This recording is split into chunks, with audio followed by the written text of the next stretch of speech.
Number one dermatologist prescribed biologic and psoriasis. And visit SkyRizzy.com or call 1-866-SKY-RIZZY to learn more. Music this hour is sponsored by...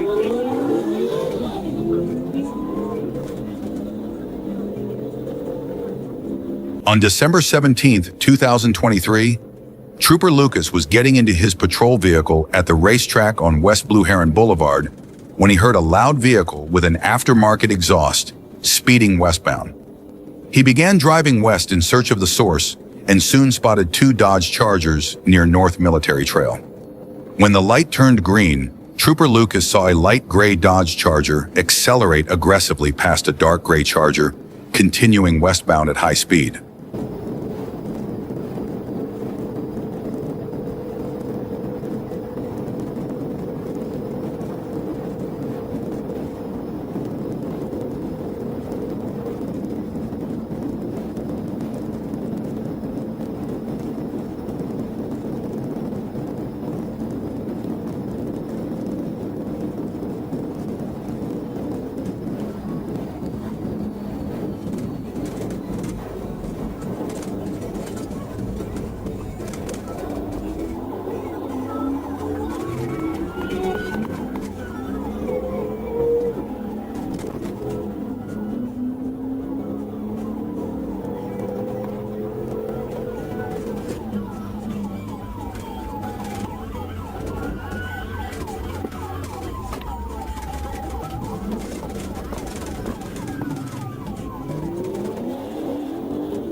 Trooper Lucas attempted to catch up to the light gray Charger, reaching speeds of 140 miles per hour in a 55 mile per hour zone.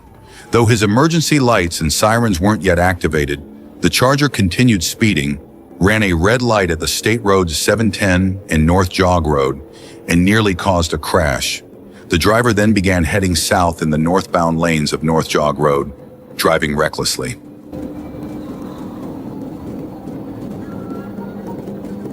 You're back here at the 102, sir?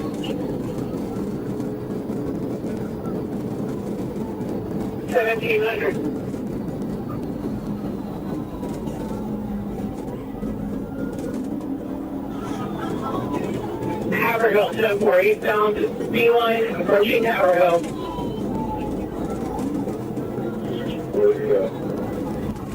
Let me know if you do that case, please.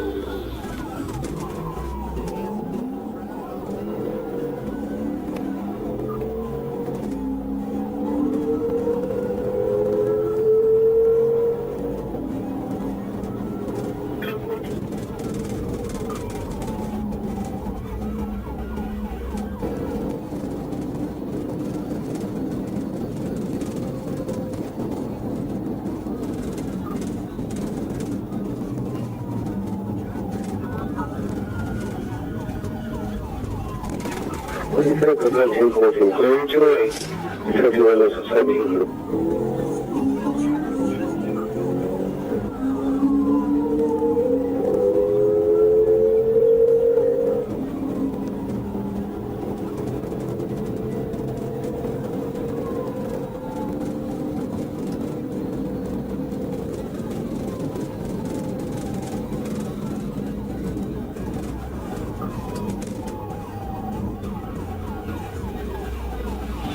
The driver sped through heavy traffic, posing a danger to both the public and himself.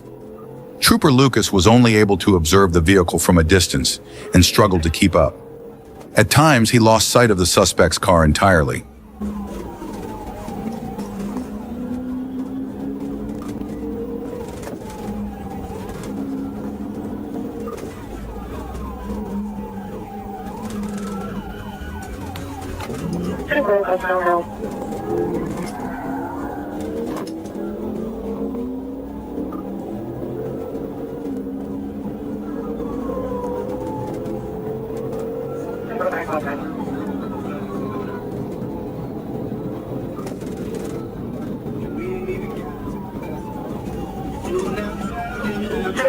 Northbound water.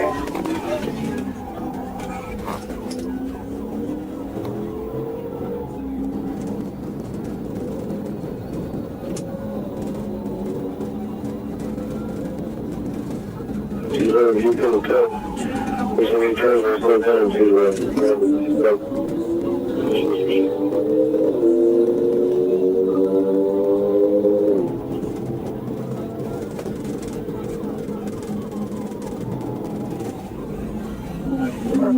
Charlie, comma, 18.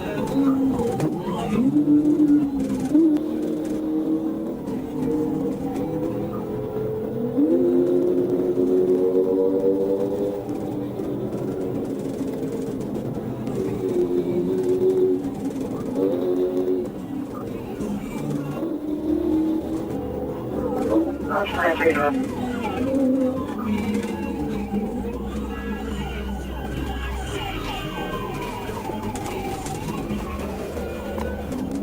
The suspect vehicle then collided with another car at the intersection of Military Trail and PGA Boulevard before fleeing the scene.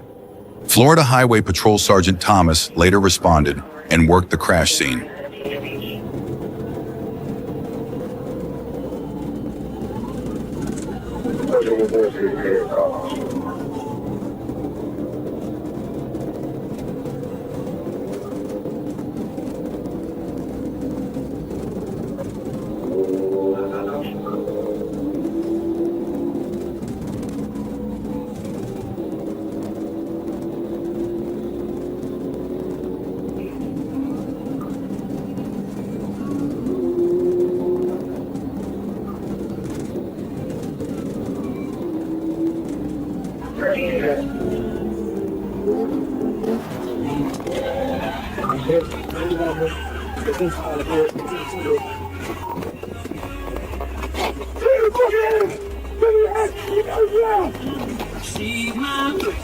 The vehicle continued speeding through Palm Beach Gardens, committing multiple violations.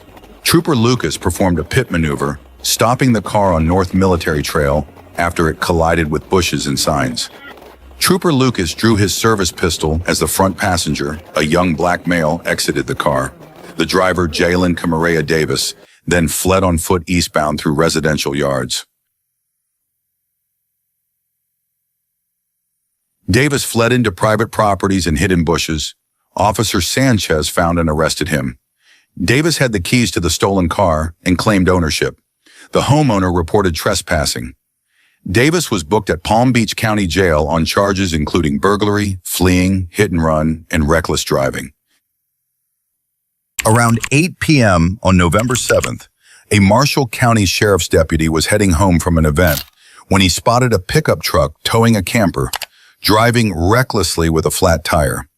The deputy attempted a stop in the Hard Money Road area of Paducah, but the driver refused to pull over, prompting a pursuit.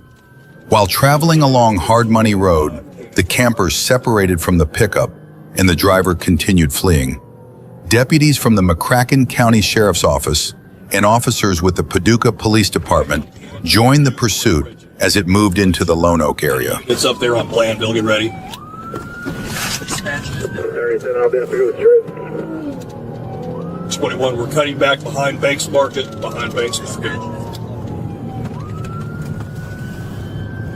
back towards New Friendship. And we're back Lone Oak and Lakeview. He's starting to lose it. He's getting a lot of control here. Spikes were good. He's losing his back tires. Inbound on Lone Oak Road towards the interstate. Speeds are at 60, medium traffic. He's driving pretty reckless here.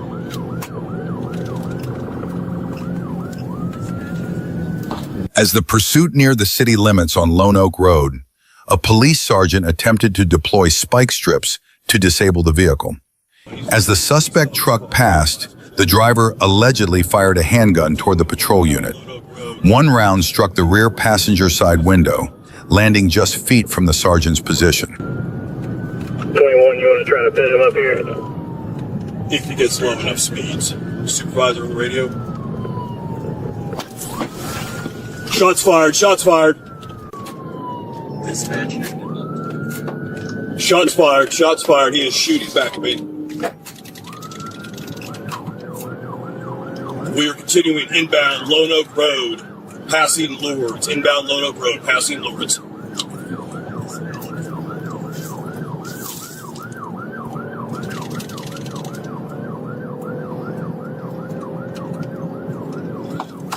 .21 shots fired, continuing to shoot backwards from the driver's side window.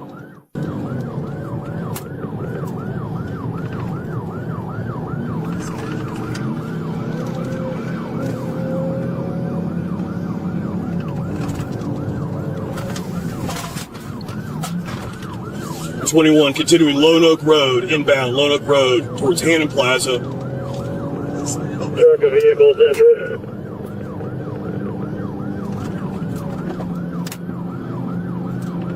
.21, he's on a rim, he's starting to lose it. Minutes later, as Officer Crown continued looking for an opportunity to execute a pit maneuver, the suspect fired additional shots toward patrol vehicles, attempting to stop the pursuit.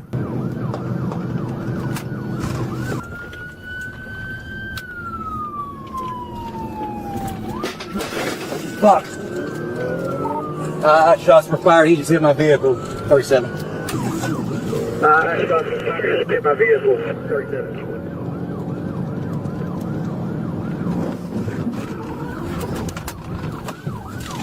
.21, I just rammed him. He had a pole. He's still going. .21, right down. After several failed pit attempts, the suspect crashed into a home in the 200 block of Lone Oak Road. He was taken to a local hospital, where he later died. Kentucky State Police identified the driver as 26-year-old Robert Ray of Kevel and said he suffered a gunshot wound believed to be self-inflicted. No officers fired their weapons, and no residents or officers were injured. At approximately 4:30 p.m. on November 21st, 2023, Corporal Tyler Gentry was patrolling on Highway 67 in Miller County, Arkansas, when he observed a black 2004 Chevrolet Cavalier following another vehicle too closely.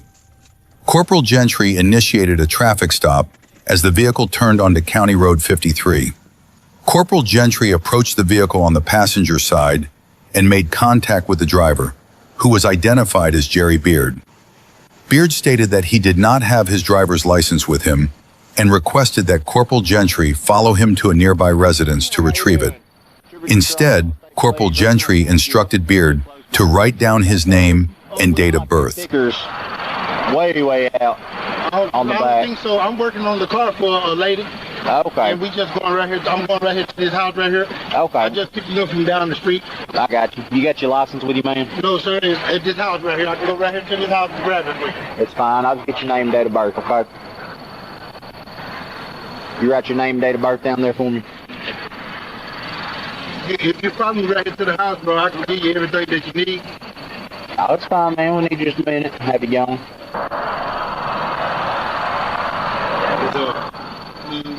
You got me nervous, bro.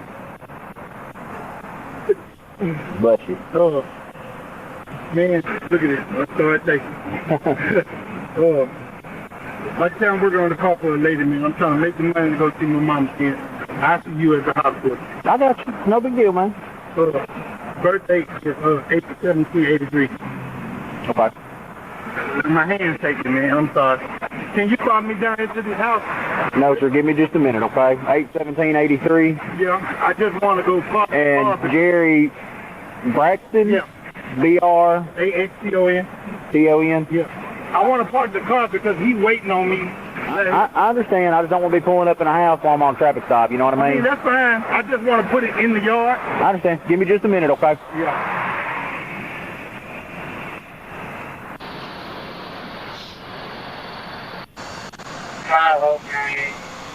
Beard wrote down the name Jerry Braxton. After running the name through the system, Corporal Gentry began to suspect that Beard had provided false identification. Corporal Gentry then requested assistance from Sergeant James Jones. Sergeant Jones arrived on scene with a portable fingerprint scanner. When Beard's fingerprints were scanned, the results confirmed that his true identity was Jerry Beard. At that point, Sergeant Jones ordered Beard to exit the vehicle. Beard became agitated, placed the vehicle in gear, and fled from the scene. Step out of the vehicle. No!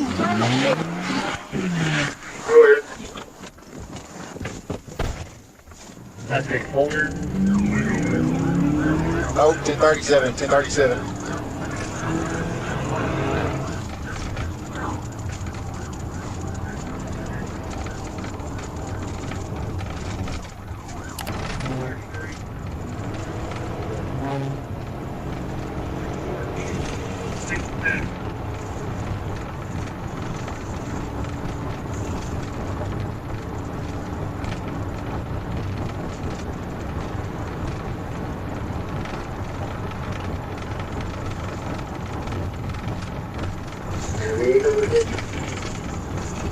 The black. Coming right to you.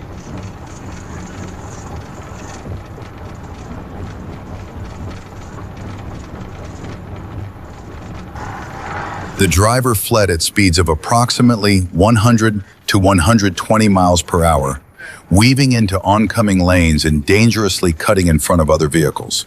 The driver's actions demonstrated a reckless disregard for the safety of other motorists. Officers attempted to accelerate and close the distance, but were unable to immediately catch up to the fleeing vehicle. During the pursuit, officers continuously relayed updates regarding the vehicle's direction and location, allowing support units to prepare and position themselves to assist.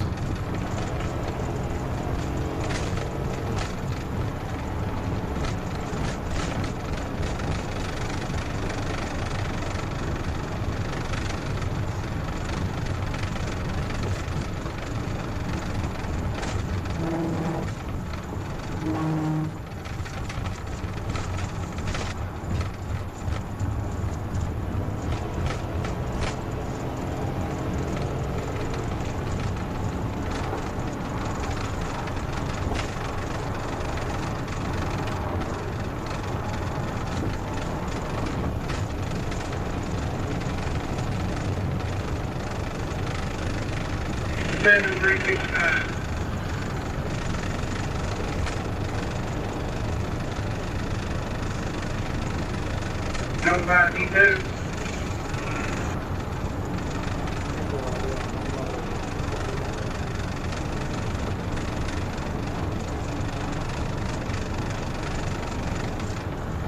Increases.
When Corporal Gentry caught up with the driver, he made several attempts to perform a pit maneuver, but the driver managed to evade each attempt.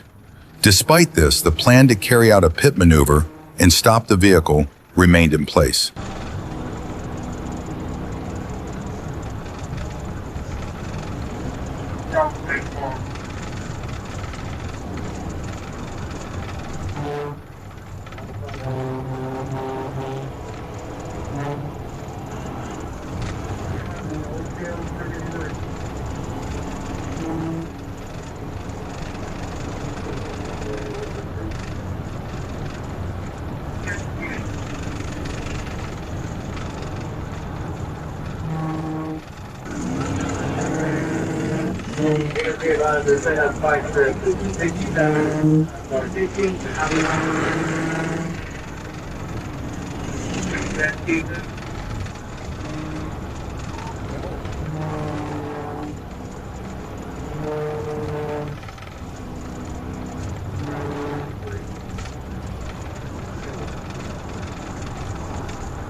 Or do you know where, how far ahead of us they are?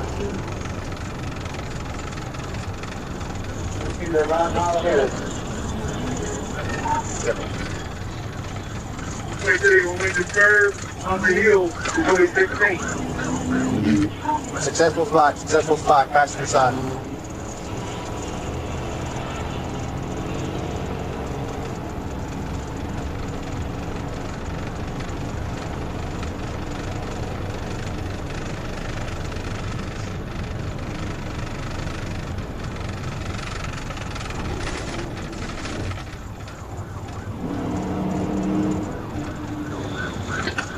driver now.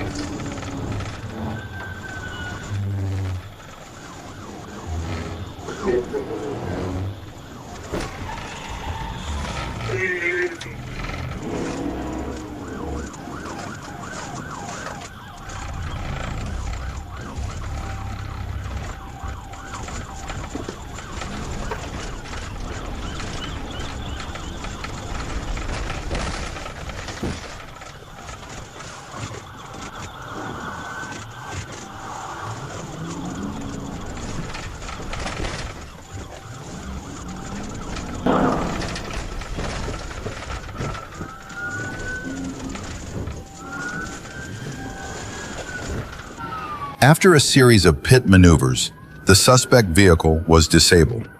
Mr. Beard was taken into custody and transported to the Miller County Jail for booking. He was charged with fleeing, violation of probation, and additional related offenses. Mr. Beard remains in custody at the Miller County Jail with a bond set at $10,000. At approximately 9:45 p.m. on February 10th, 2026, St. Louis County deputies attempted to stop a driver for reckless behavior on Grand Avenue in Duluth. The driver, later identified as 30-year-old Donald Felver III of Duluth, chose to flee in his vehicle, setting off a pursuit, unaware that this single decision would ultimately lead to a tragic outcome. Driving recklessly on Grand westbound. Cross Street? Going on I-35, driving in the wrong lane, speeding. 10-4, are you pursuing? 200, what's your wishes? In the wrong lane. Hey, up, he's a dangerous public safety. I'm right behind you. Okay, just going by Raleigh. 10-4, did you say you were getting on I-35 though? I just turned up. Straight this here. Going by some 69, 70 miles. Plate's gonna be Sam, Mary George, 542. We're going through an alley going.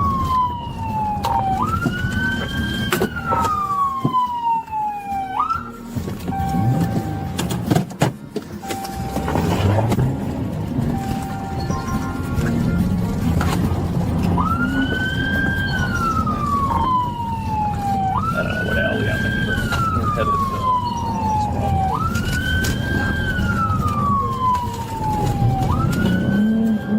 He's down in the alley. westbound 70th Avenue West. westbound on 70th Avenue West. Passing Red Roof. Passing Red Roof.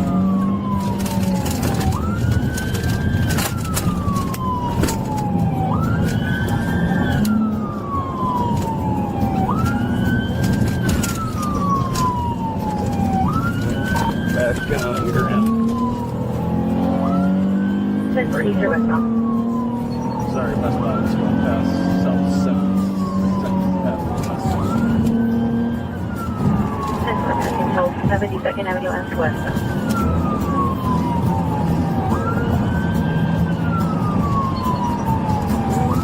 It looks like it's going to come back to a party on 54th Avenue West at Donald Silver. Yeah, he's on fire now. 201 just had a successful pit. Yeah, he's on fire now. That's 201, 10-4, pitting at 10-4, pitting at 2142. Put your fucking hands up! Put them up! 207 over. 10-4. Go ahead.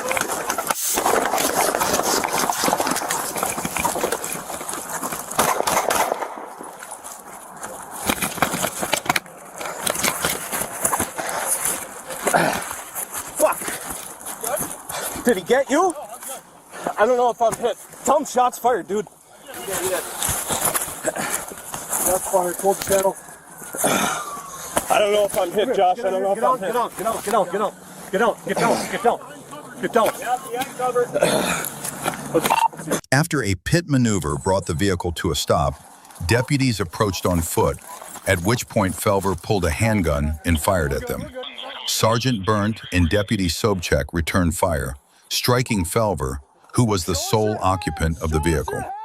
He was pronounced dead at the scene. A handgun and spent shell casings were recovered from inside his vehicle, and no deputies were injured in the incident. Check yourself. Go check yourself. Get out of here. Around 2:29 a.m. on July 2nd, 2023, Sergeant Matthews was traveling northbound on Peachtree Road near West Wesley Road when he spotted a blue 2018 Dodge Challenger Scat Pack. The vehicle had been reported stolen by the Atlanta Police Department earlier that night. Upon noticing police presence, the driver turned left onto West Wesley Road and immediately accelerated, initiating a pursuit. Atlanta, he's taking off on me. I'm 1080. West Wesley, coming up the north side. West Wesley, north side.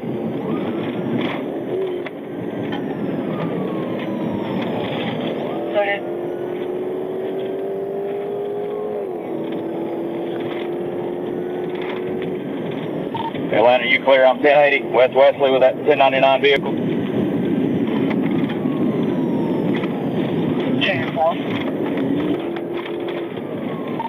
Alright, we're coming up the north side.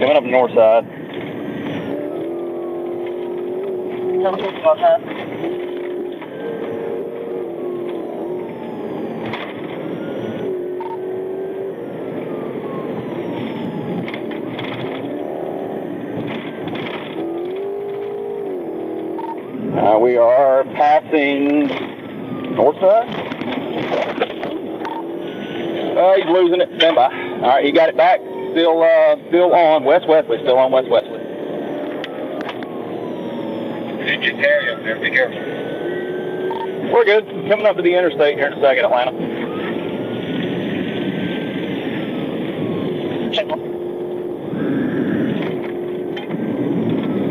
All right, coming up to a light right here. Actually, it's the stop sign. The stop sign is clear. Nobody's there. We are safe.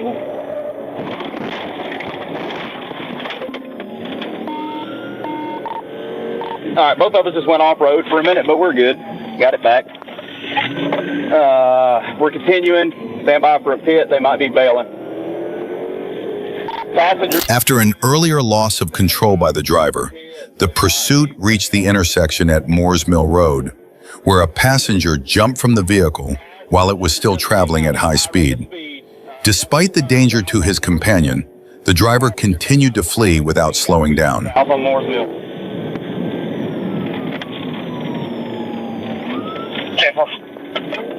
Get somebody to him, 1018. This Challenger's not going to last much longer, I don't think.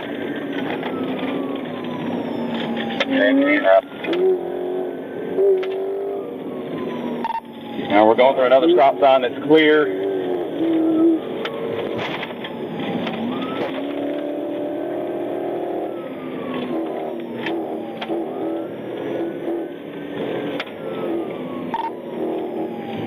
Coming up to another stop sign. We're still on Moore's Mill. Atlanta still on Moore's Mill. 293, go westbound, turn around. We're clear to pass. Clear to pass. Still south. Moore's Mill. South on Moore's Mill. Setting up to turn right. No, never mind. Staying straight on Bolton. That intersection's clear. Crossed over Bolton.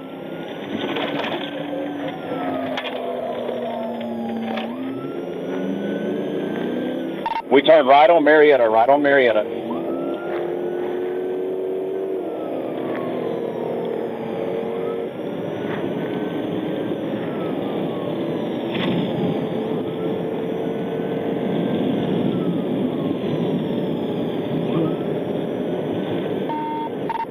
Want to be advised, we're still on Marietta Boulevard. I think we just crossed into Cobb County.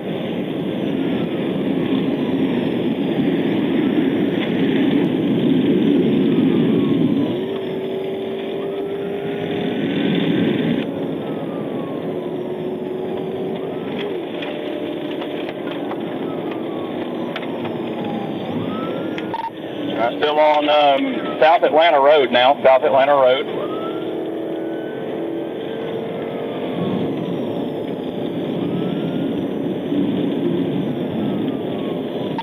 Passing Plant Atkinson. Plant Atkinson.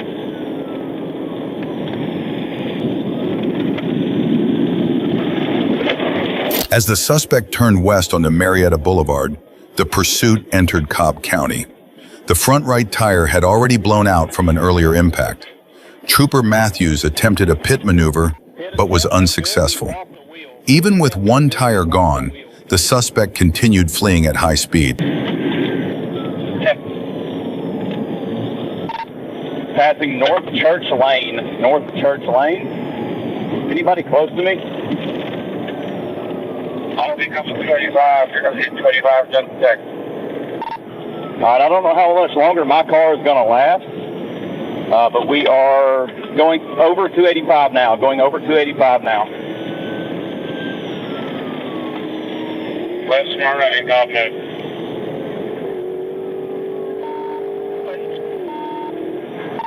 He's giving it all she's got on three wheels here, so stand by. He might 1050. Ooh, we barely missed it.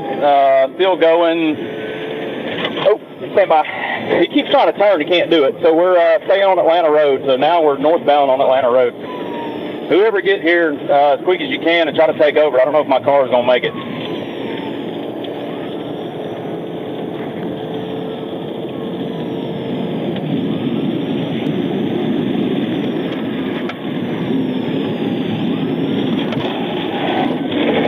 Another pit. After a second pit attempt, the suspect vehicle suddenly came to a stop, and three young men fled into a nearby residential area near Westwood Road. Sergeant Matthews attempted a foot pursuit, but the suspects jumped multiple fences and disappeared into nearby backyards. Additional troopers and Cobb County officers responded and set up a perimeter, and a K-9 unit searched the area. During the search, officers recovered clothing and a backpack containing items associated with vehicle theft. No suspects were located or arrested. Give me unit 1018 and a dog, 1018 and a dog. At approximately 9:27 p.m. on April 24th, 2026, Trooper Wright was traveling northbound on I-55 near the Mississippi River Bridge when he observed a black Genesis sedan speeding. Wright attempted to initiate a traffic stop, but the driver fled, leading to a high-speed pursuit. D23, 4 City, 224. Justin 43's out with 16.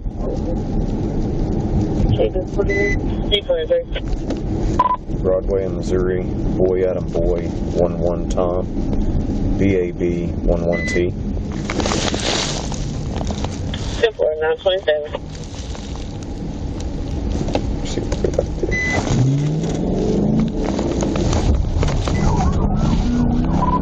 1037 MLK northbound, heading towards 55.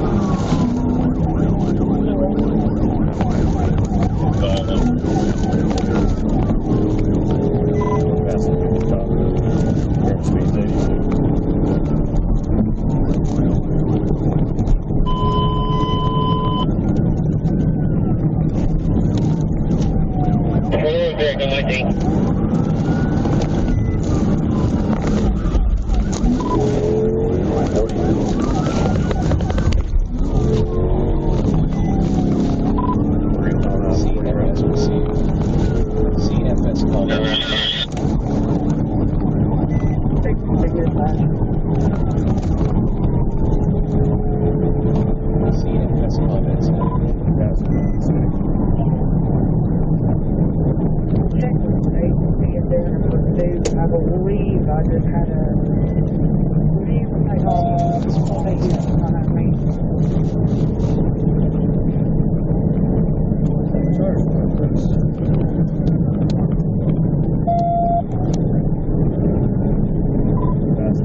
I'm already on the interstate.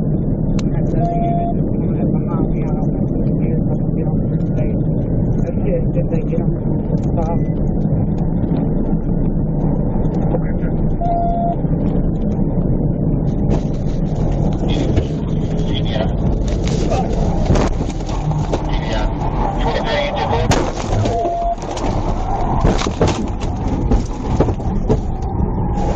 A pit maneuver at approximately 133 miles per hour caused the suspect vehicle to strike the guardrail and spin clockwise.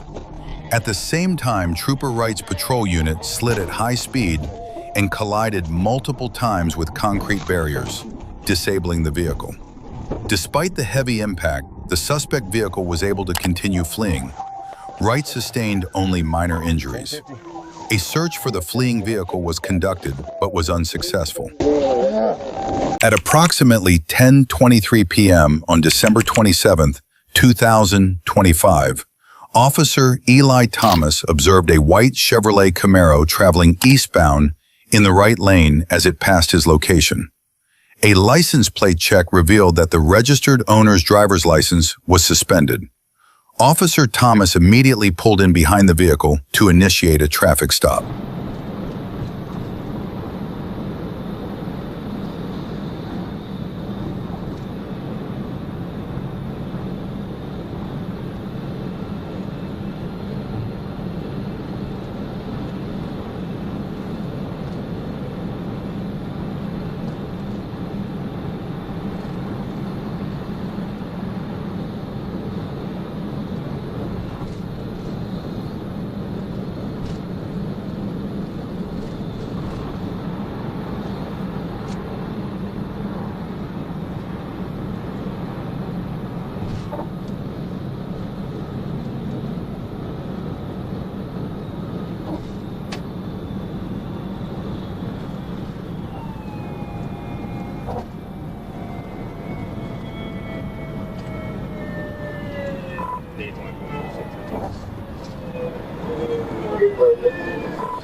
Chevy Camaro, Arkansas Boy, Georgia trade, 76 item.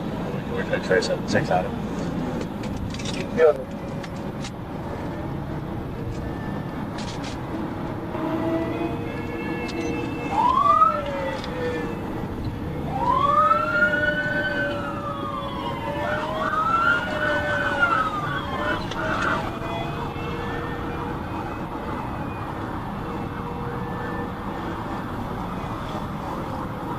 As Officer Thomas closed the distance, The Camaro was following closely behind a semi-truck and made an improper lane change. When emergency lights and siren were activated, the driver failed to stop. Officer Thomas attempted a pit maneuver, but it was unsuccessful. The Camaro then accelerated and fled at speeds exceeding 100 miles per hour.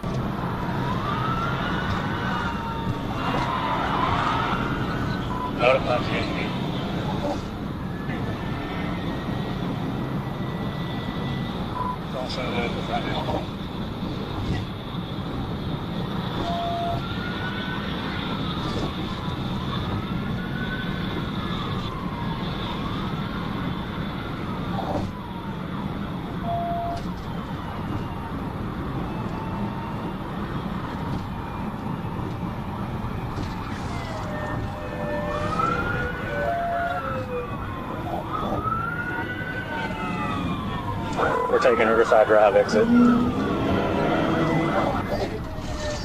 Steve, you know what 5 minutes is, too.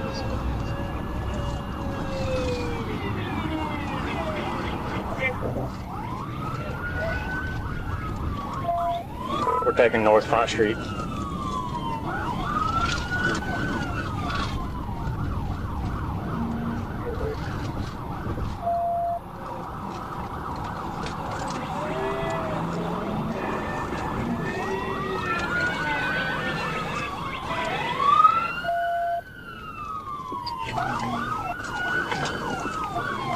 We're still on Riverside Drive.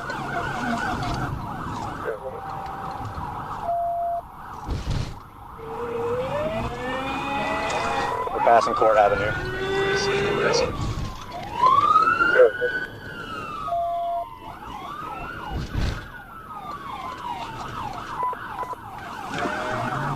This is E24, any THP units on Riverside Drive, about Union Avenue.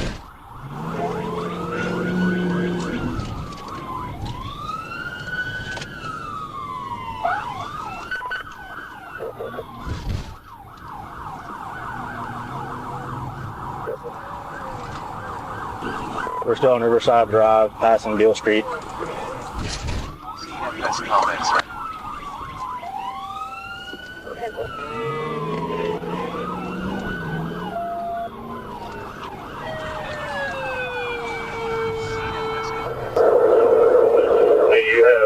you just have traffic charges on, or what do you got? The pursuit lasted just over 5 minutes.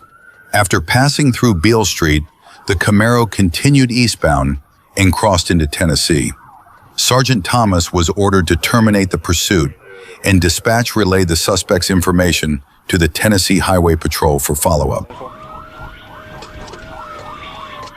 On the night of May 21, 2025, around 9:40 p.m., Arkansas State Police Troop A dispatch alerted all units that North Little Rock Police were in pursuit of a vehicle and had requested assistance. Minutes later, the fleeing vehicle, identified as a black Acura MDX with Arkansas plate BDZ43R, was reported heading south on Interstate 430. As Trooper Noah Fricke traveled westbound on I-630, dispatch reported the chase had shifted to the eastbound ramp of I-630 from southbound I-430. By approximately 9:43 p.m., Trooper Fricke spotted the suspect vehicle traveling northbound on South Mississippi and took over as the lead unit in the pursuit.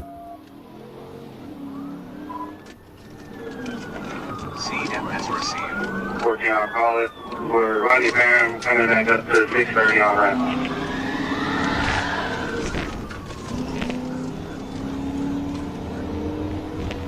Continuing running down, still at the shop call.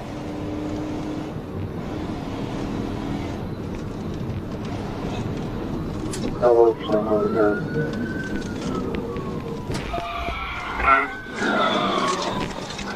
direction am I running down?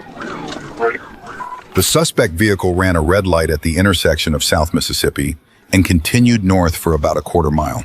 At that point, Trooper Fricke successfully performed a pit maneuver. The impact forced the Acura into oncoming lanes, veering right before crashing into a concrete wall and fence on the east side of the road.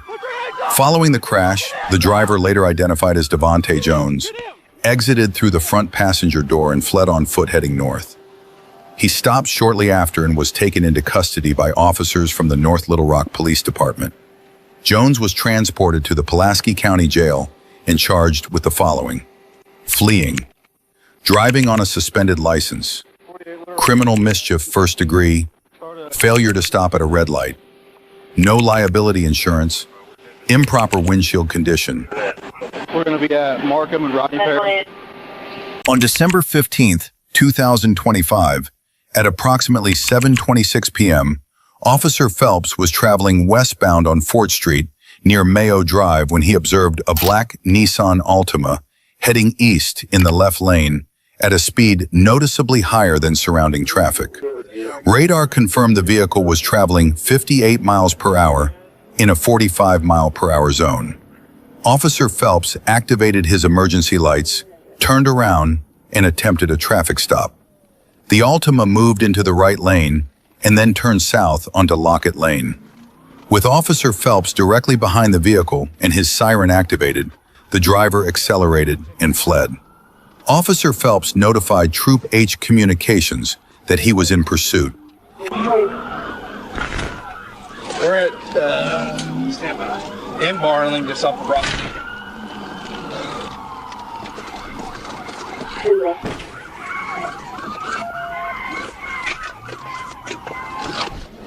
Get out of the car! Get out of the fuck!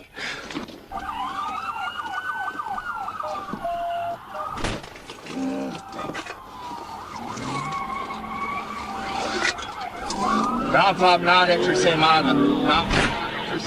Black Nissan Altima, Hispanic male.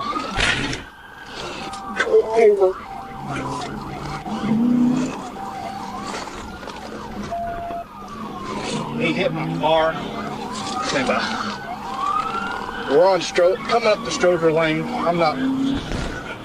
It's kind of a trailer park area.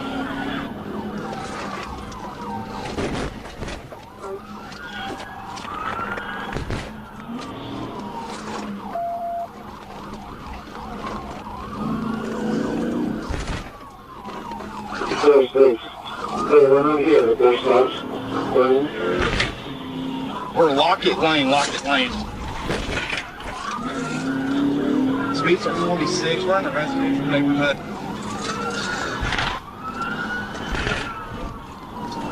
Going back towards Rogers, towards Fort Smith.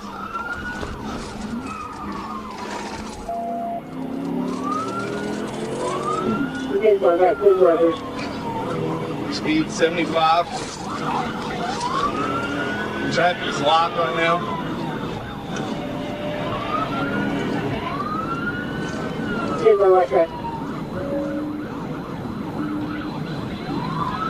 Past the Mayo. Get off the radio.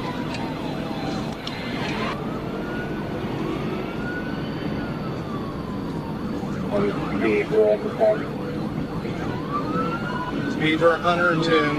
Past meandering. Traffic's medium right now.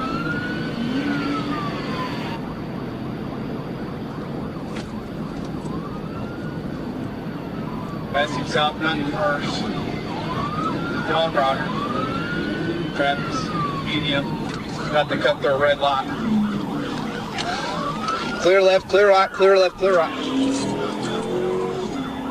Coming up to Hazard.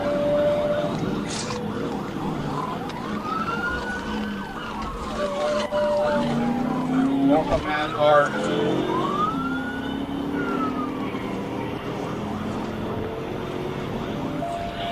As the vehicle turned north onto Massard Road near Marks Lane, Officer Phelps executed a successful pit maneuver.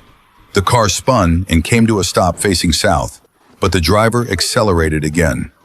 During the attempt to flee, the front of the suspect vehicle struck the driver's door of Officer Phelps's patrol car, causing damage. The driver continued fleeing, driving even more recklessly. Go on, Mark. It just blacked out. Speed 45. Going west on Mark.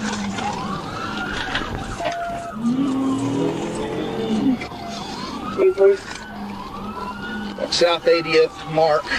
Residential neighborhood. Speed 25. Coming up to 45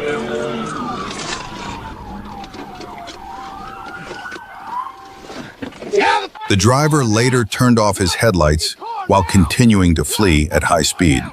The pursuit ended on South 81st Street when the vehicle entered a dead end near Adam Drive and stopped.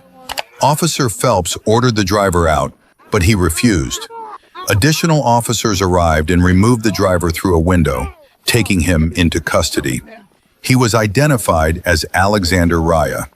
Officers noted red, watery eyes, a strong odor of alcohol, and slurred speech.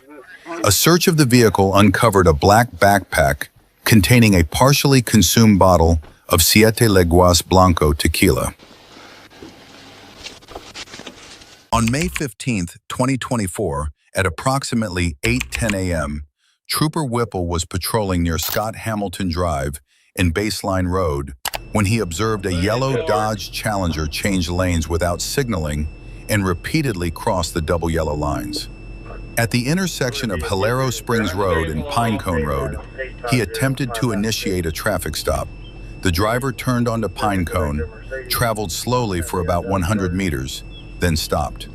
Using the patrol car's PA system, Trooper Whipple issued verbal commands for the driver to park and shut off the engine. But the driver refused and fled westbound on Pinecone Road.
A second pit maneuver forced the vehicle into a ditch, where it crashed into a sign for Perez Auto Repair.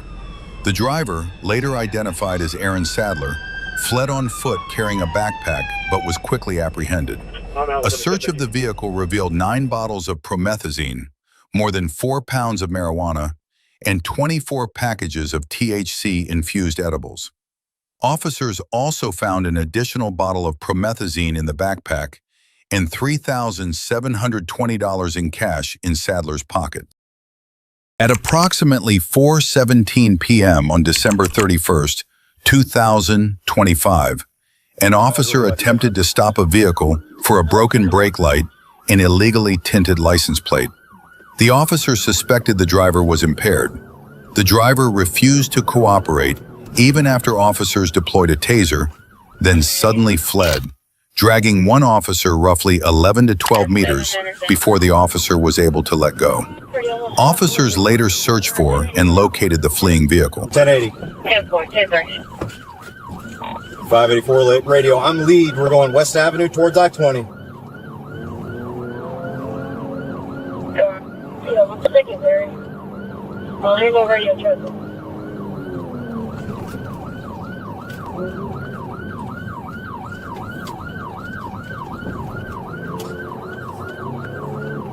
Hey, let's put it ASAP.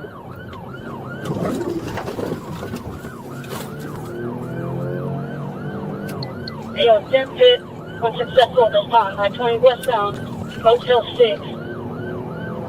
Stand by for...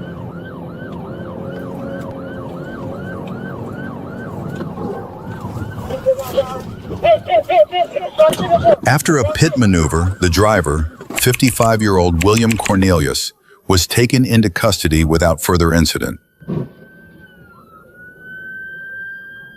Around 10:10 a.m. on June 11th, 2023, Arkansas State Police Trooper Tanner Hess was on duty when he received information that cross-county authorities were searching for a red 2003 Chevrolet pickup reported stolen from Harold's Corner. Trooper Hess headed north on U.S. Highway 1 to look for the vehicle. While traveling north on Cross County Road 652, he passed a red pickup matching the description traveling south on Highway 1. Hess turned around, caught up to the truck, and observed that the license plate matched the reported stolen vehicle. He activated his blue lights and siren, and the pursuit began. Yes, we're all there. Like Alright, I lit it up. Looks like there's 2 other individuals in here, occupied maybe 3 times. You can show us 1037. 10-4. Since there's other individuals, if I can get some spikes, that'd be great.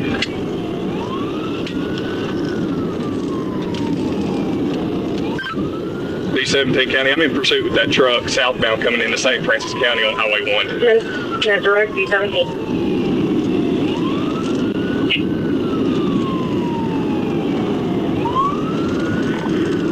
Can you try to get a supervisor? If it's a murder suspect, I can hit them, but I don't know if there's a kid in this truck. If they can give me some advice, that'd be great. 10-4.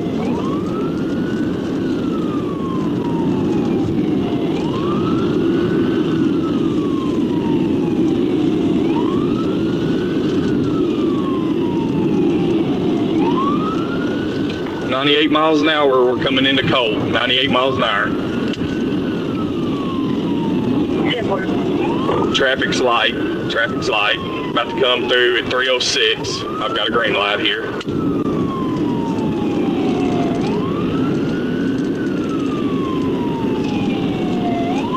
Coming by Hobbs, 94, 95 miles an hour.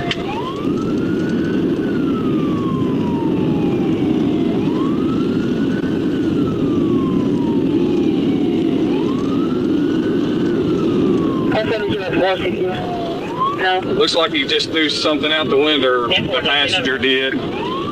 Or see, did you make contact with the supervisor? 10-4, I got D5. 17, try to throw you can throw a marker out there. I'm already past it, 5. I don't know if there's a kid in this truck. We're about 97 miles an hour, but it's a murder suspect. I can hit him. What do you advise? Kid in the vehicle, negative.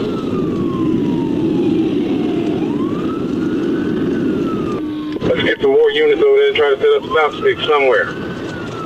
25 or 26 and 20 is headed towards the interstate. Go to Washington 19 as well. 100 miles an hour, just come over Jack Taylor Hill. Like I said, I think there's 3 occupants in this truck. Okay, you're positive there's a kid in there, correct? No, sir, I am not positive. 4C, we may need to check with Cross County. I thought I heard something about a female and a kid getting in the truck with him, but I don't know.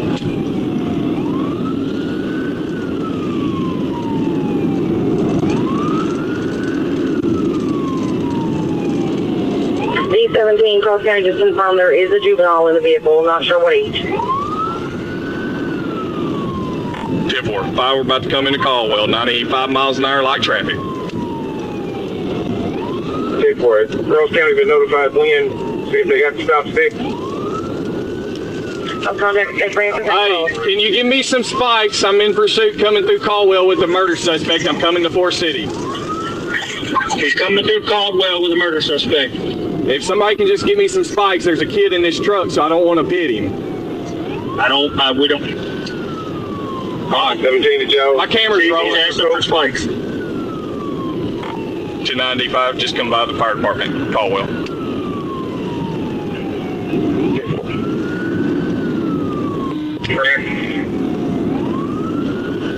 Light traffic, 98 miles an hour. About to take the curve. About to come by the north end of the bypass. Within minutes, the fleeing truck accelerated to speeds exceeding 100 miles per hour, repeatedly crossing into oncoming lanes. Given the circumstances, officers had clear justification to use a pit maneuver to bring the pursuit to an end. All right, just come by the bypass. Looks like 13's joining us. 13, I'll let you call it when you get up here.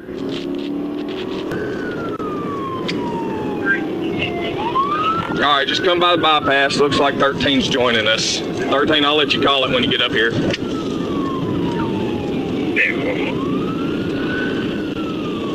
Okay, y'all keep on into Forest City? Yeah, 10-4. Coming by Colvin's. He just turned his flashers on. We're coming by Colvin's now the Lutheran Church. Okay, Forest City notified the PD and see if they can block some intersections. 10-4. 97 miles an hour by the Connect Point Church. Light traffic.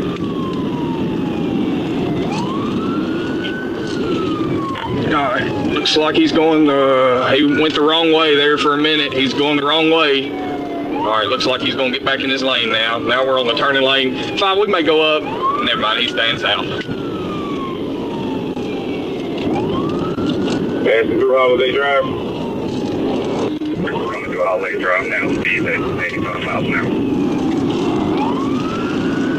hour. Shortly after, the suspect created an extremely dangerous situation by making a sudden right turn directly in front of a semi-truck.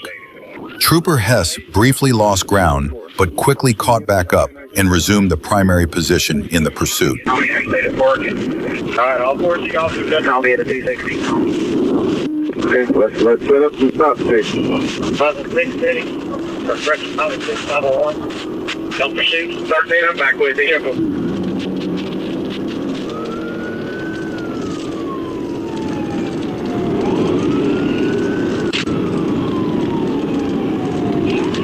Speed at 100 miles an hour, we're still eastbound. It's 242.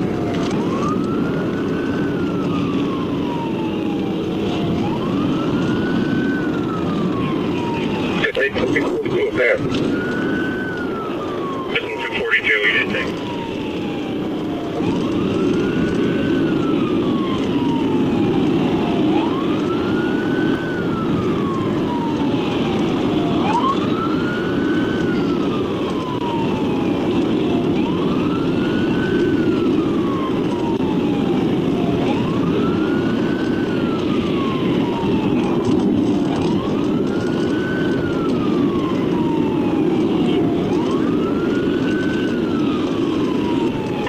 I've got my rifle on the dash. I just don't want to get too close to him.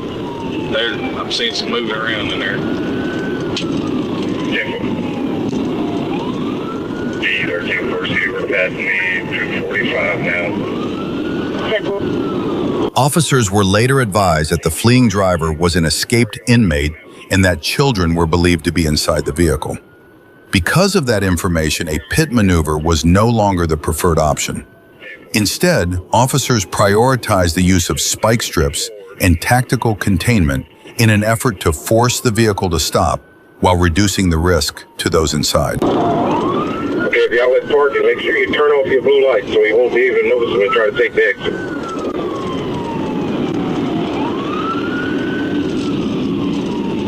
Brake system taking traffic, we're just at about 90 miles an hour. He's on his shoulder now, he's on his shoulder.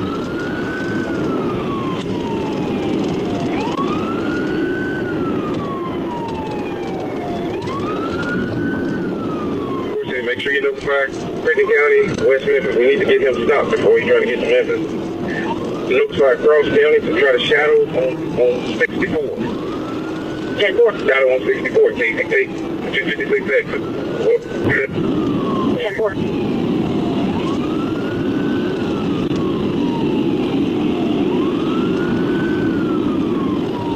26 is at the parking overpass. Bye. 10-4. We're passing at 247 now. Still in 87 times.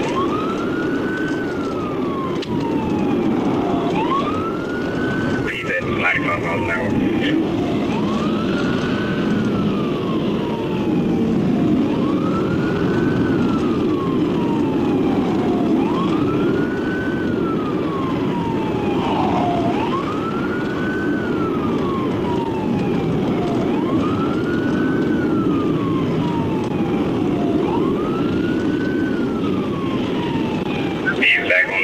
Driving past traffic.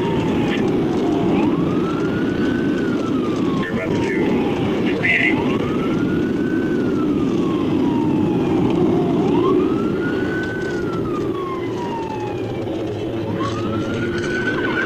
advised, lost for outdated.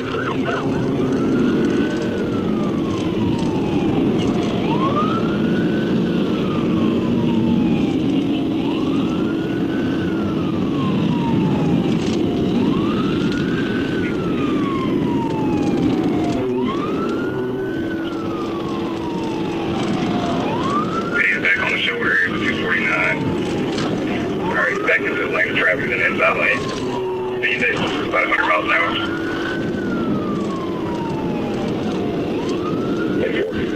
Can you see a juvenile in there?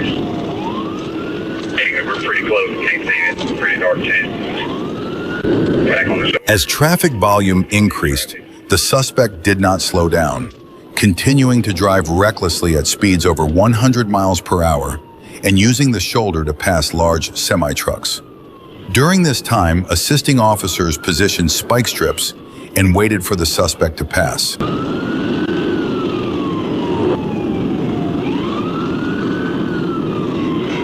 You located now, 13. There's 250. 250 in the outside lane of traffic, speed about 110. It's pretty light coming through here.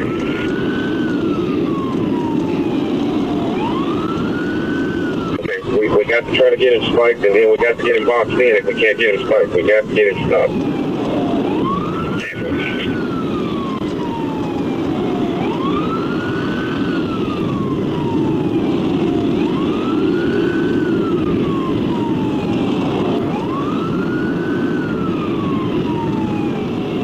Are you certain that Crichton County and West Memphis can be heading this way and try to set up somewhere? I contacted both of them. I'll update again. Situation, and we're going to try to get them stopped before they try to go to Memphis. And it's a juvenile there.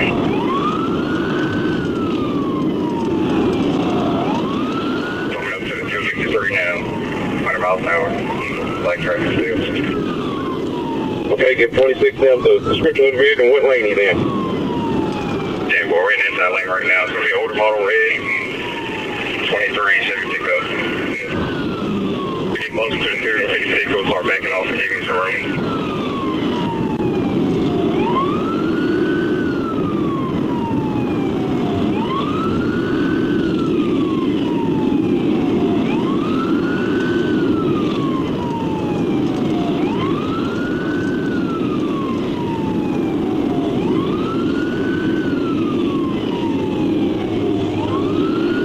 Spike here at the 260.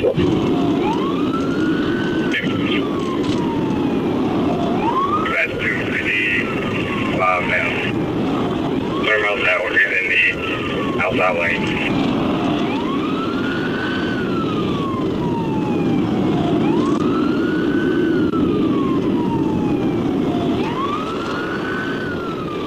Pushing back over to the inside lane, going into some traffic.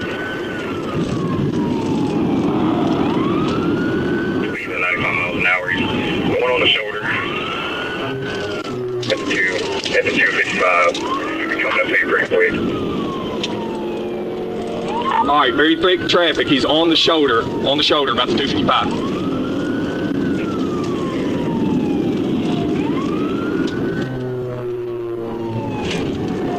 Come on, car.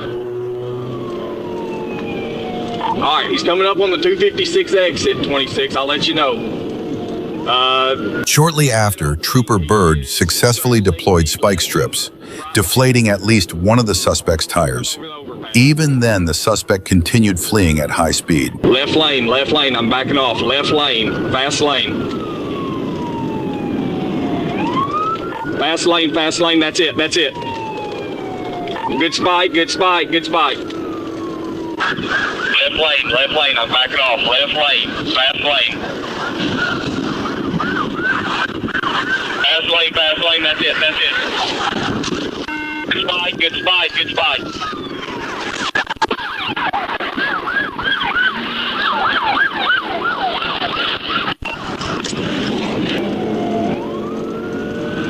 Foot.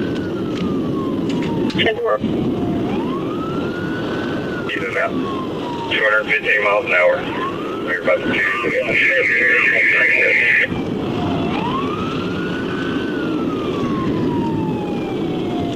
5, it looks like both left tires are going down.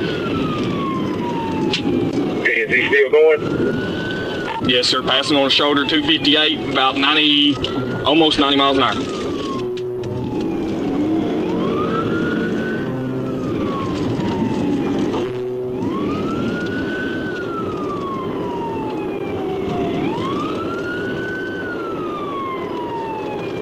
All right, it's starting to smoke. 13, I'm going to back off just a little bit so I don't get hit with it.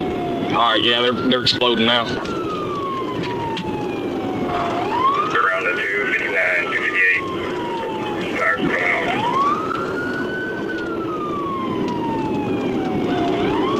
Okay.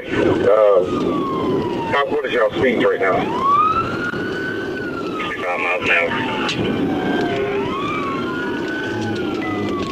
She's like 55? 55. One out, they're rolled over since 16. Near mile marker 259, the suspect lost control, left the south shoulder, and the vehicle rolled over. The driver, later identified as 23-year-old Tristan McClanahan, climbed out and ran into a nearby field, but was quickly arrested. Elizabeth Cross, 28, said she remained in the front passenger seat after the rollover, while Patricia Poindexter, 23, was believed to have been ejected.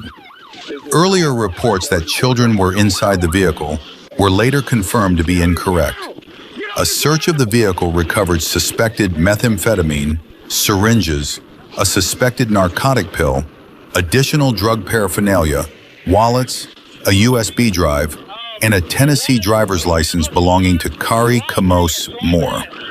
Wallets believed to belong to Cross and Poindexter contained multiple cards issued to different individuals. Both female passengers were airlifted to a hospital with serious injuries.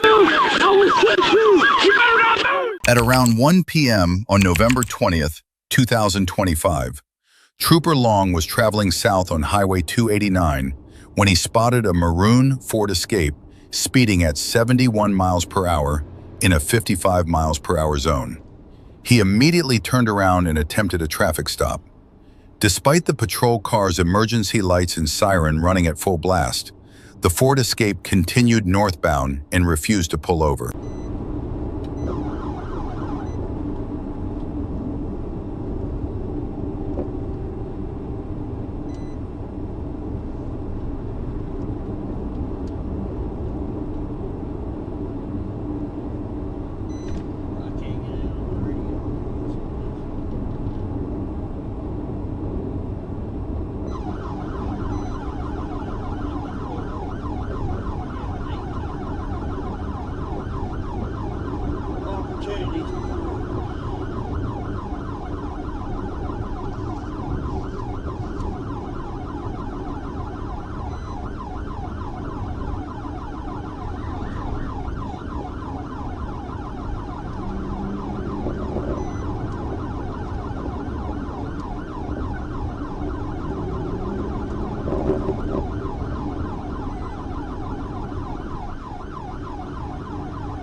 Pull over.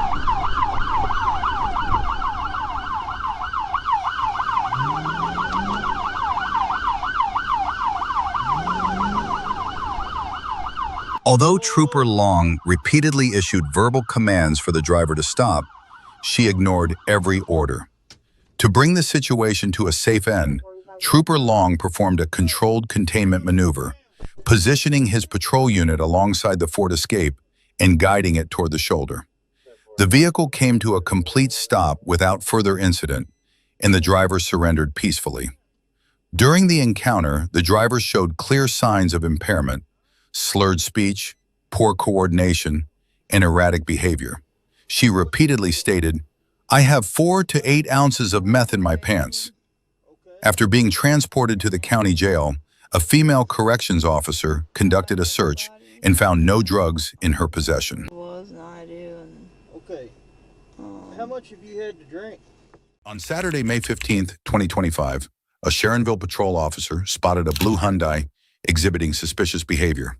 The driver was later identified as 54-year-old Leisha Joyce Bryant. The officer began following the vehicle, ran a check on the license plate, and attempted a traffic stop. However, the driver ignored the signal and accelerated, initiating a pursuit. Be in the parking lot of Gorilla Glue off of Canal with Ohio Henry Charles Nora 6547. Returns to a Chevy. It's on a Hyundai SUV.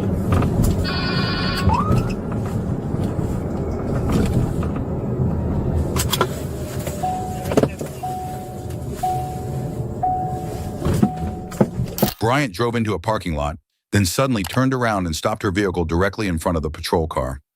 Although the officer ordered her to exit the vehicle, Bryant continued to refuse to comply. Roll down the window and stop the car. You are being stopped. Stop the car. Okay, well, you gotta wait for a second. Turn the car off. Turn the car off. Stop moving. No, stop moving.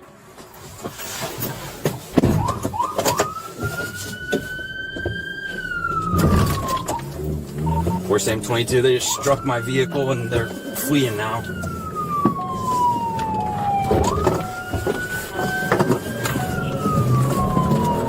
Bryant intentionally struck the patrol car while fleeing the scene, prompting a pursuit that continued onto Interstate 275. Fleeing back onto Canal from Gorilla Glue. Looks like they're gonna be going northbound on Canal towards Chester. Don't have a speed yet, I'm still leaving the parking lot. It's a blue Hyundai Sonata. It's occupied and operated by a black female and white male in the passenger seat. We're gonna be headed eastbound on the Kemper.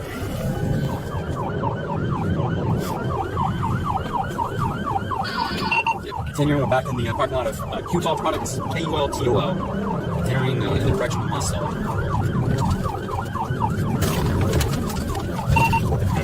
Back onto Enterprise. Yeah, back on a partnership from QTOL. Going through the business parking lot now. Just ran off the road, going into the parking lot. Stand by. Pull up to the parking lot of USUI. During the pursuit, the driver repeatedly changed lanes and routes in an attempt to evade the police. At one point, the Hyundai came dangerously close to colliding with the patrol car again. The chase continued at speeds ranging from 80 to 100 miles per hour, with additional units positioning themselves to assist. Yep,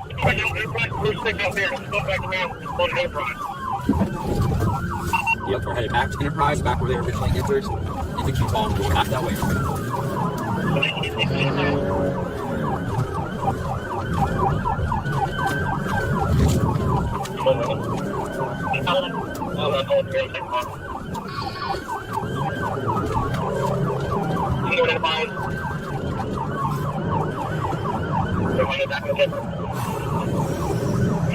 Where you at?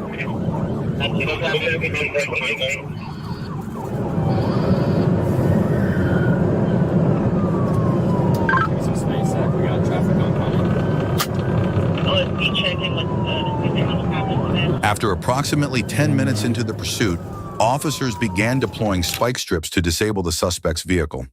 At least one of the strips successfully punctured a tire. From there, it was only a matter of time before the vehicle came to a stop and the driver was taken into custody.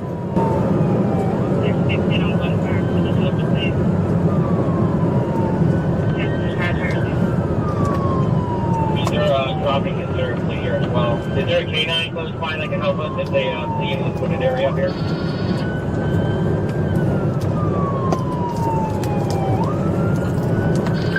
Zach, I'll go for driver, you go for passenger if they split, if you're good with that. They just lost their whole tire here. Their whole tire is going to be trashed out. Okay, that's clear. The car's on vehicle crash. Where you at? We're at the 54 exactly. At the 54 map. A lot of movement in that car, females open the door. I got the driver.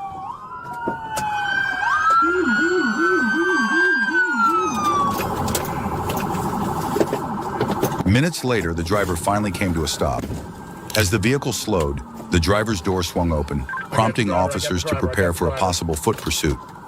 As expected, Bryant jumped out and attempted to flee on foot, but she never had a chance. Both Bryant and her passenger were quickly apprehended.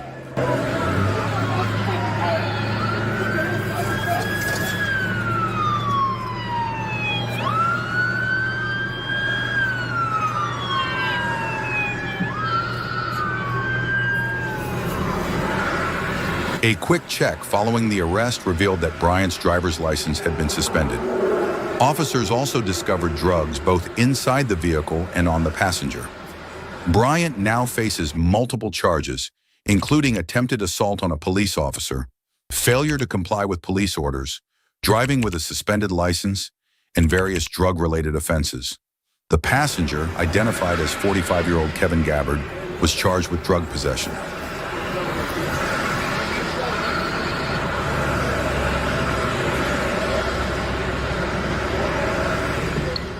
At around 9 p.m. on January 17th, 2025, Oneida County Deputy Sheriff Michael Bettish spotted a man acting suspiciously at a gas station in the town of Crescent. Bettish ran the license plate on the man's black BMW and discovered the driver, 28-year-old Matthew Johnson, had a revoked license and was prohibited from operating a motor vehicle due to prior convictions.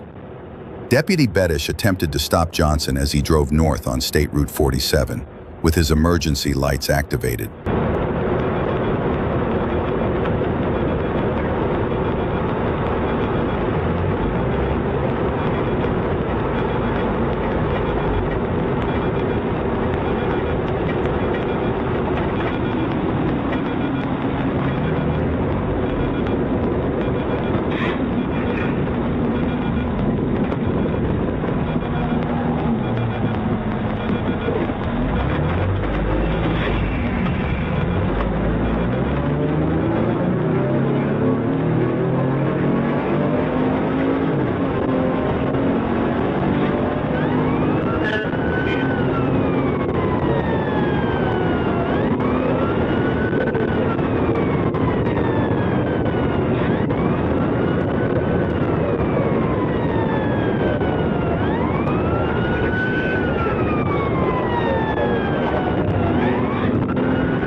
The chase reached speeds of up to 120 miles per hour as Johnson continued north on State Route 47 near Bridge Road. While attempting to pass a vehicle on the right shoulder, he lost control, crossing from the northbound lanes into oncoming traffic. Johnson's car collided with a southbound vehicle, resulting in a serious crash. Rescue teams extricated him from the wreck and performed life-saving measures, but he was pronounced dead at the scene. At approximately 1 a.m. on June 14, 2025, Trooper Dylan Wright was patrolling near the area where the chase would soon begin, when he spotted 20-year-old Roman Woodall driving westbound on Highway 70 at a high rate of speed. When Trooper Wright turned around to initiate a traffic stop, Woodall refused to comply and accelerated rapidly, launching a high-speed pursuit.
After 2 pit maneuvers, the vehicle was successfully disabled. The driver immediately jumped out and ran on foot, but was quickly cornered by pursuing officers and nearby fencing, forcing him to surrender. The suspect, identified as 20-year-old Roman Woodall, was taken into custody without further incident. During the arrest, officers detected a strong odor of alcohol on him and found an open bottle of whiskey inside the pickup truck he had been driving. Woodall was booked into the Carter County Jail and now faces multiple serious charges related to the pursuit and impaired driving. On June 15, 2023, Ohio State Highway Patrol attempted to stop a black Chevrolet Tahoe, but the driver refused to comply and sped off, prompting a pursuit. The vehicle quickly began circling through residential areas in an effort to evade officers. Just taking a left on North Church.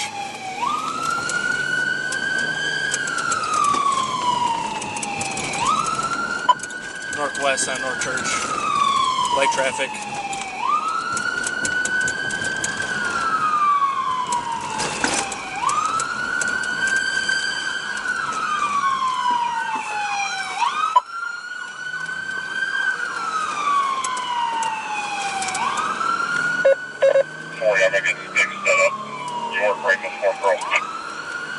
We're heading north on York.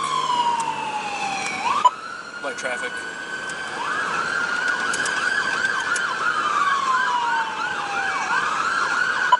Coming up the snow. Driving on the oncoming traffic.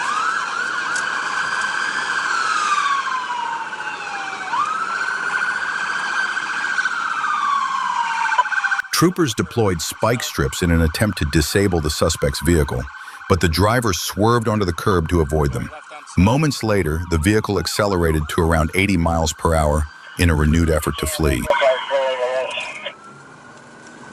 Come again?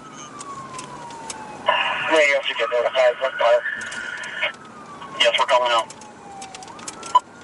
Westbound on snow, light traffic, speed's 50.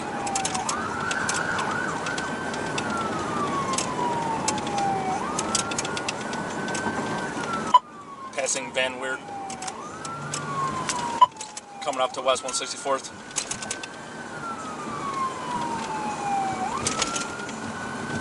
After about 15 minutes into the pursuit, a trooper successfully deployed spike strips, which appeared to strike two of the suspect's tires. From there, officers stayed close, waiting for the tires to deflate and force the suspect to stop.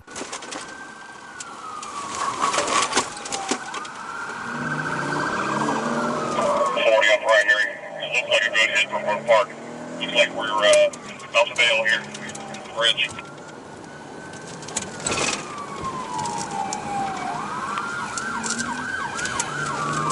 Coming back up to Henry Ford, 40 on secondary. Looks like we got flat tires on the left side of the car.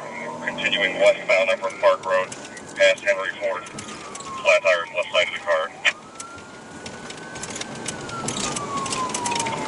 Speeds are about 50 miles an hour. Still westbound. Coming up the Rocky River Drive again.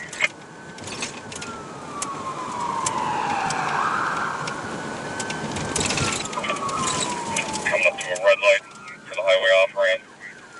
Driving in the center lane. Two flat tires left side. Speeds are about 25. Just sideswiped a tan Hyundai. It looks like they just took a mirror off. It's not going to be injured. Continuing westbound at Rocky River.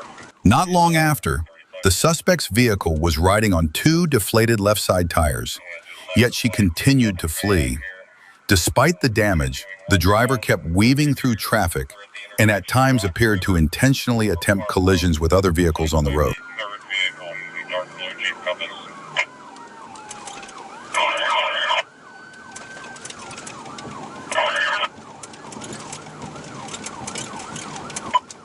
Still westbound on Brook Park.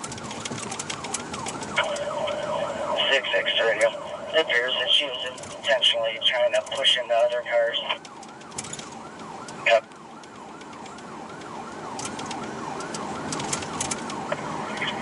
We're still westbound on Brook Park Road. We're coming up to the bridge here. Coming into Fairview Park. If you can give them a call, let them know. Coming up to Graydon. And it looks like we're going to go past Graydon. Soon after, one of the suspect's tires flew off completely, but she continued to flee, driving on the bare rim in a desperate attempt to escape. And it looks like speeds are about 15 right now. Might be coming to a stop here on the on-ramp. They're weaving back and forth between lanes. She's now going the wrong direction on 480 eastbound. We do have traffic behind us stop though. Looks like we're coming to a stop here.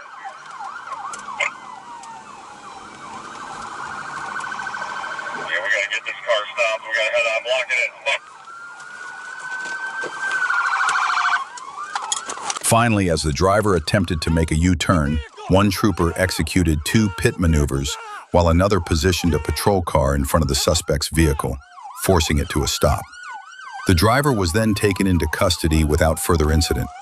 She later told officers that the chase had been a deliberate attempt at suicide by cop, indicating a deeply troubled mental state. Fucking car.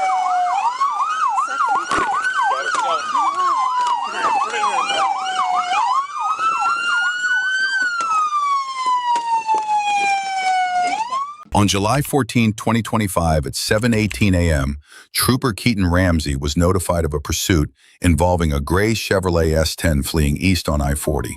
He repositioned from the 69-mile marker to exit 67 for possible interception. The suspect exited onto Highway 64, where Ramsey joined the pursuit as lead unit near State Highway 315. The chase continued eastbound at roughly 70 miles per hour in a 55 miles per hour zone. Net direct, K22 pursuit.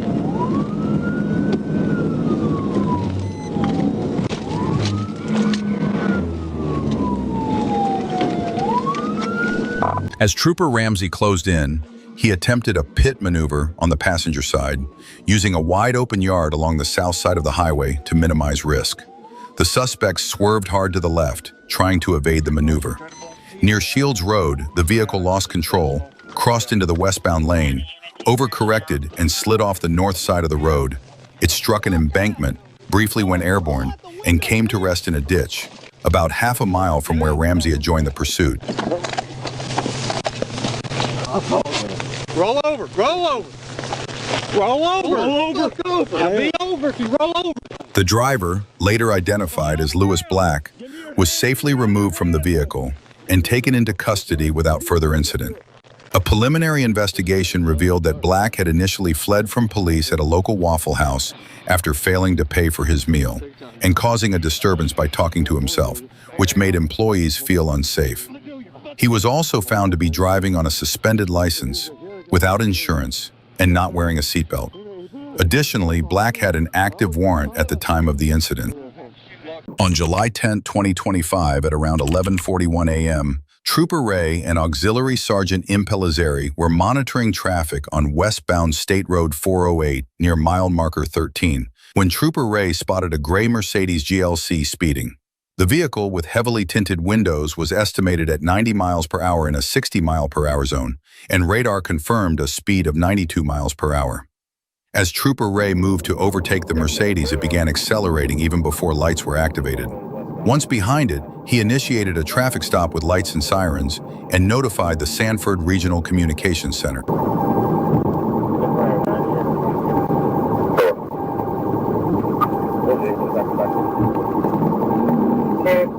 Traffic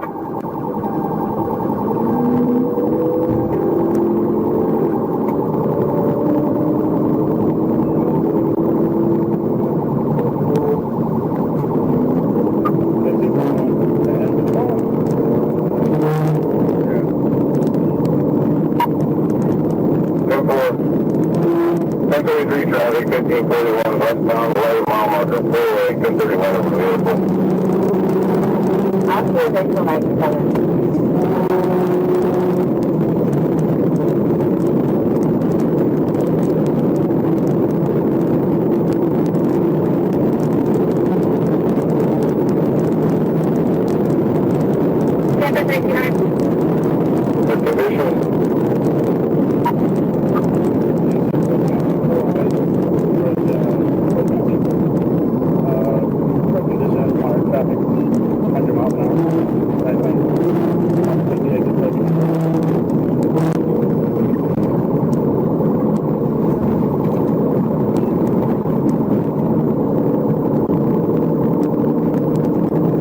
The Mercedes continued westbound on SR 408, passing vehicles on the shoulder, weaving between lanes, cutting off other drivers, and nearly causing several crashes. The driver operated the vehicle with extreme recklessness, reaching speeds up to 135 miles per hour in a 60 mile per hour zone. 1031 of 25, and 54 on 29. So big for Delta Pilot bearing location on the carry.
704 at Pine Hill.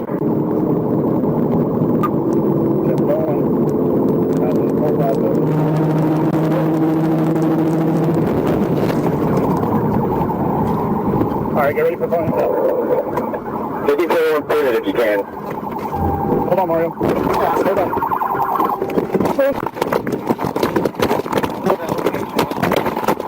Hey, stop right there! Stop! You're gonna get shot, bro! Alright, location's gonna be exit ramp 408 to Pine Hills westbound. Get on the ground, bro. Hey!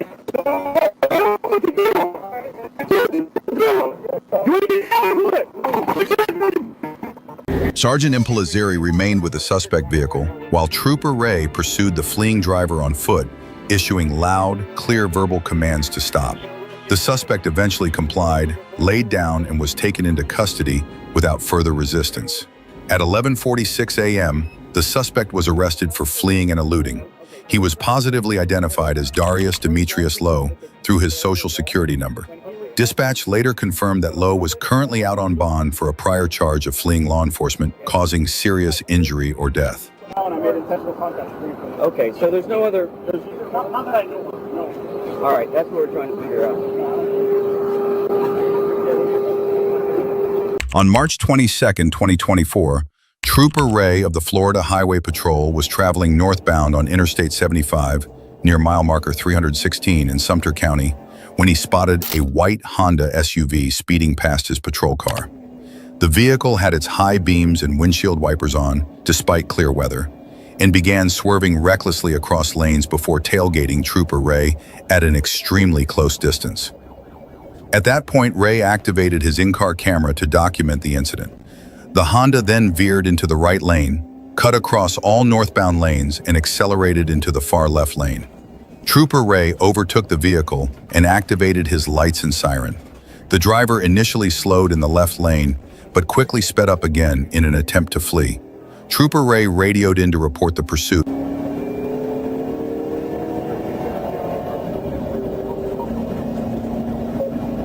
also need a description of that vehicle.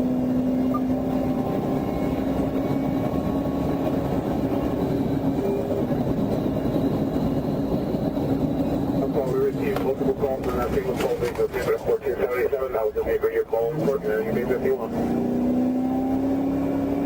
Yes, if you want. 27 right now. Something. Subway 227. I'm going to start heading out there. I'll probably with the 50 minutes to 6 grid. Stop 408 28.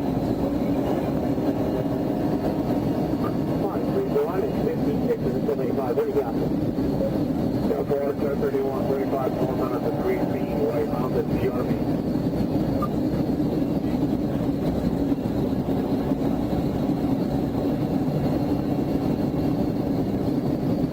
I saw a vehicle passing on the shoulder at 110 miles an hour. What's your current mile marker at this one?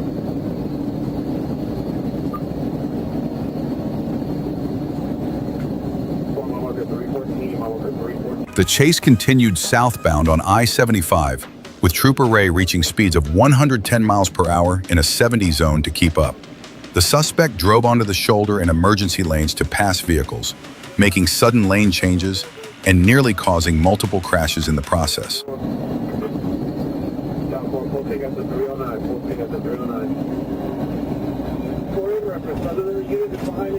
Everybody stay off the radio. We are 1033 traffic.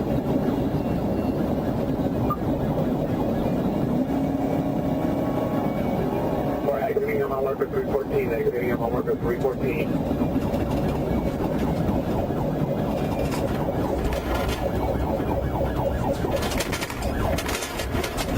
Check the water drop conditions at this time.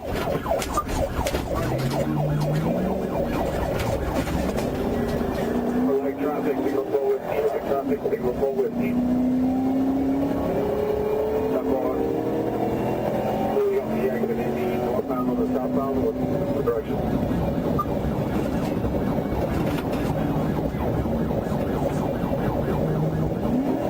Stop on eastbound 48. Signal 4 whiskey. Eastbound 48. 75.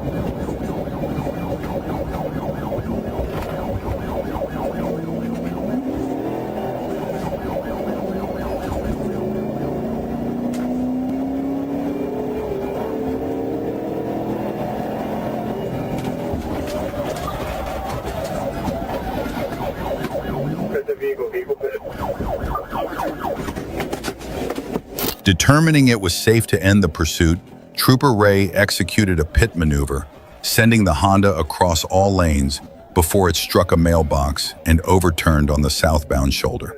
With assistance from Trooper A. Amato and deputies from the Sumter County Sheriff's Office, Ray pulled the driver from the vehicle. The suspect was identified through a Florida driver's license as James R. Parrish, who appeared paranoid, incoherent, and disoriented, showing clear signs of impaired judgment. I'll be leaving the Tampa station as well shortly. On Tuesday, October 8, 2024, at about 12:58 p.m., Trooper Haley was in the parking lot of the York Girls Drasco Cafe when he spotted a white Ford Expedition with Arkansas plate AWL50X. A registration check showed the tag actually belonged to a pewter 2000 Chevrolet Silverado 1500, not the Ford. Haley pulled in behind the vehicle and activated his emergency lights to initiate a stop, but the driver circled the cafe and turned north on State Highway 25 toward Concord. When Haley activated his siren, the driver refused to stop and sped off, initiating a pursuit.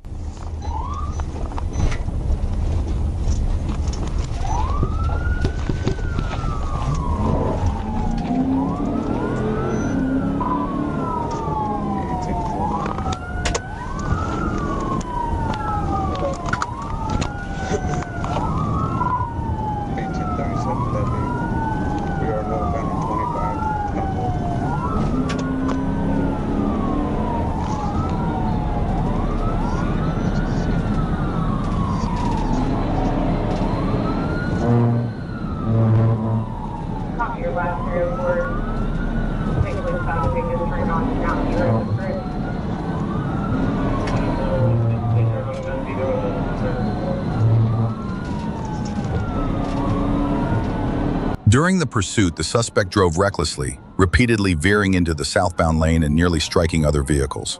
After passing the Highway 5 intersection, Trooper Haley found conditions safe enough to attempt a pit. The first pit spun the suspect's vehicle, but the driver quickly regained control and continued northbound.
On the third attempt, Trooper Haley executed a successful pit, forcing the vehicle into a roadside ditch.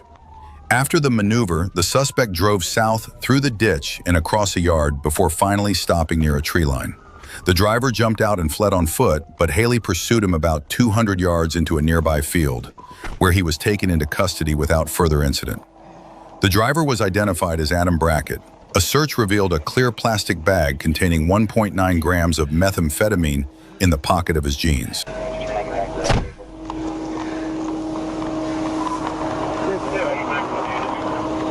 On Thursday, August 29, 2024, around 12:55 p.m., Corporal Arnold was patrolling Interstate 30 eastbound near the 76-mile marker when he observed a black Dodge Charger with North Carolina tag KKA 1309 following a semi-truck too closely. As Corporal Arnold caught up to the vehicle, the driver slowed significantly, traveling well below the speed limit. Near the 78-mile marker, Corporal Arnold activated his emergency lights to initiate a traffic stop.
The suspect vehicle continued slowly before exiting I-30 at exit 78, stopping at a mobile gas station. As Corporal Arnold approached from the passenger side, the suspect suddenly fled, re-entering I-30 eastbound. Corporal Arnold immediately notified Troop K dispatch of the pursuit and provided a vehicle description. The suspect drove recklessly, weaving through traffic, using the shoulder, and reaching speeds around 140 miles per hour.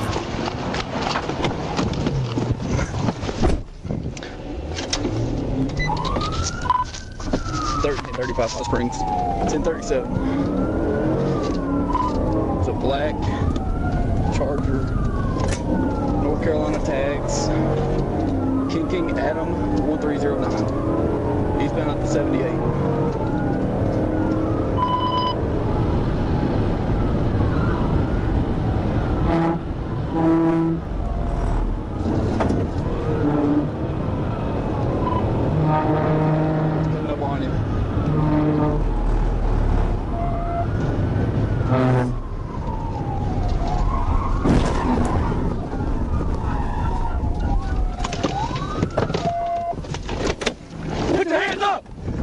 Near mile marker 88, heavy traffic forced the suspect to slow down with limited options to escape. Corporal Arnold attempted a TVI, and as the suspect tried to turn into Arnold's patrol vehicle, the maneuver was successfully executed, disabling both vehicles. The suspect, identified as Penny, was taken into custody without further incident. He was transported to the Clark County Detention Center and charged with following too closely, fleeing, unauthorized use of property, and reckless driving. At approximately 4:15 p.m. on December 21st, 2024, Sergeant James Hager of the Monroe County Sheriff's Office responded to a reported domestic violence incident. However, the suspect's next actions would turn a routine call into a far more difficult day on the job for law enforcement.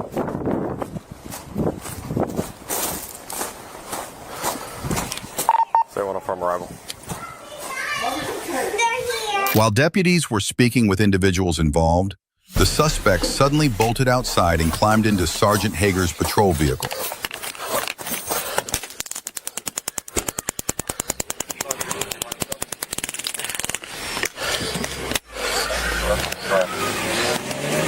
He just stole my patrol car. He stole my patrol car, Central. Copy.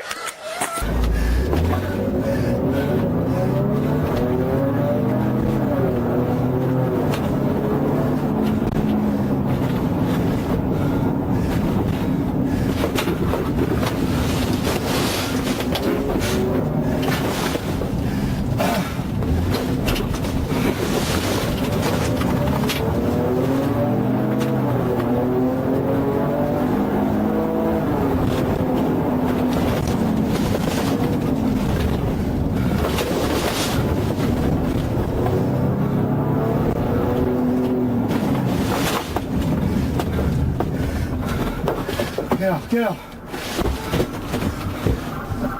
After stealing the patrol vehicle, the suspect went on to carjack a red Kia SUV from a woman and drove off recklessly in an attempt to escape.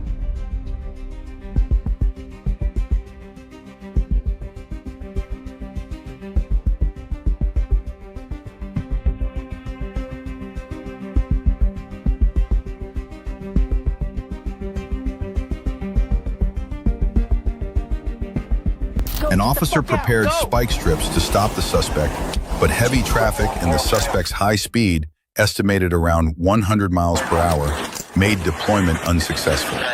However, the suspect's reckless actions would soon catch up with him. Signal 4. Signal 4. Signal 4.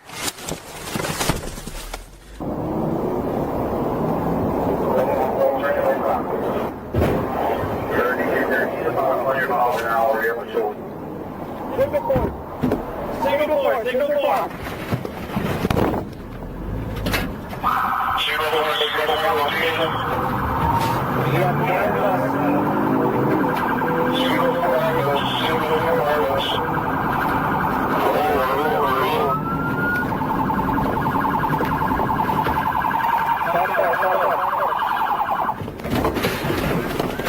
At mile marker 104, the suspect collided with a red Volkswagen traveling northbound on US 1.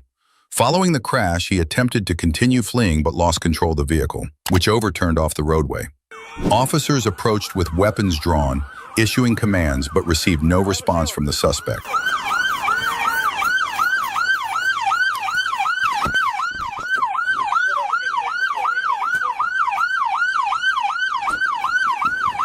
I'm taking mine out. Sir, go take it out. Sheriff's office, come out. That ain't opening it, Andy. That's kind of open with you.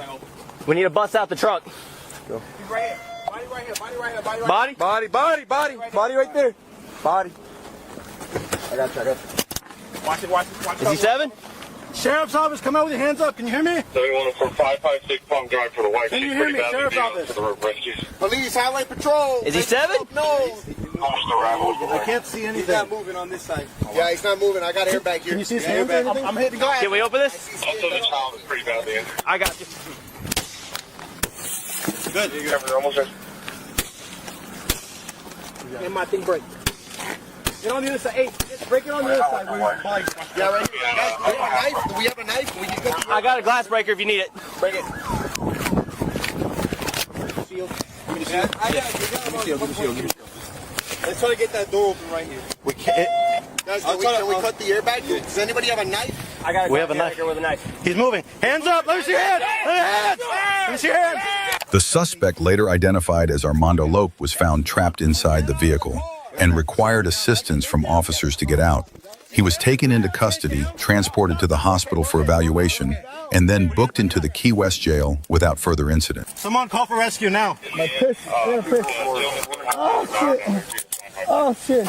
Recovery position. Come on. Get up on your ass. At about 3:33 p.m. on March 21st, 2025, an officer on patrol spotted a black SUV displaying a temporary tag. He activated his emergency lights to initiate a stop, but the vehicle kept moving. When the siren was engaged, the driver accelerated, sparking a high-speed pursuit.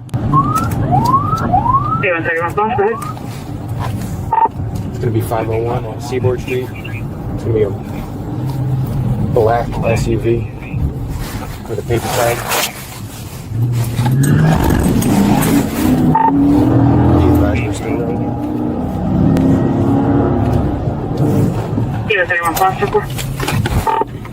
Taking a right out.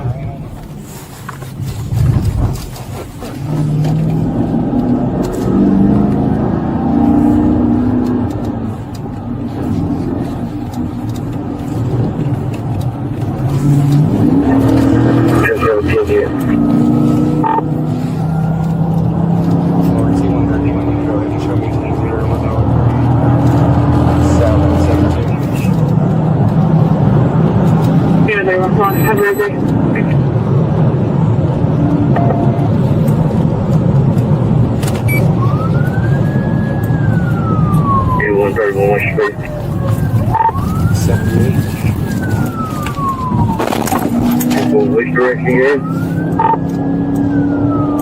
South 17.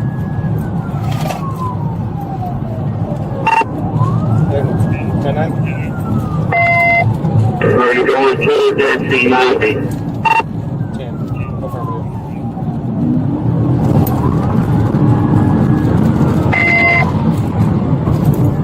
Affirmative. The pursuit reached speeds of at least 107 miles per hour. The driver weaved recklessly, crossing the median multiple times to pass vehicles. Even as traffic grew heavier, the SUV showed no sign of slowing, continuing at dangerously high speeds.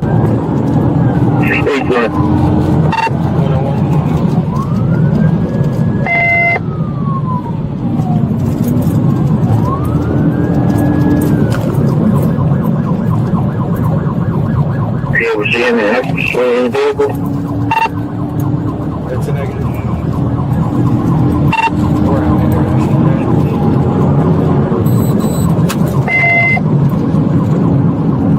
You already passed Red Roach.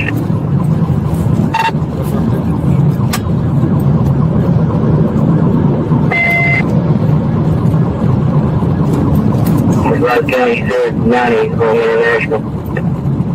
Traffic is late.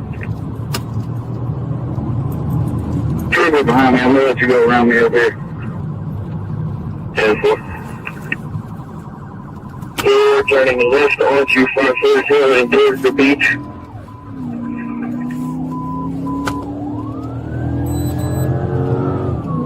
Traffic is light heading towards the beach. I'll be second in the pursuit. If I got anybody get close enough to him to see him. Hey, Sam. He's going to take now. Sit.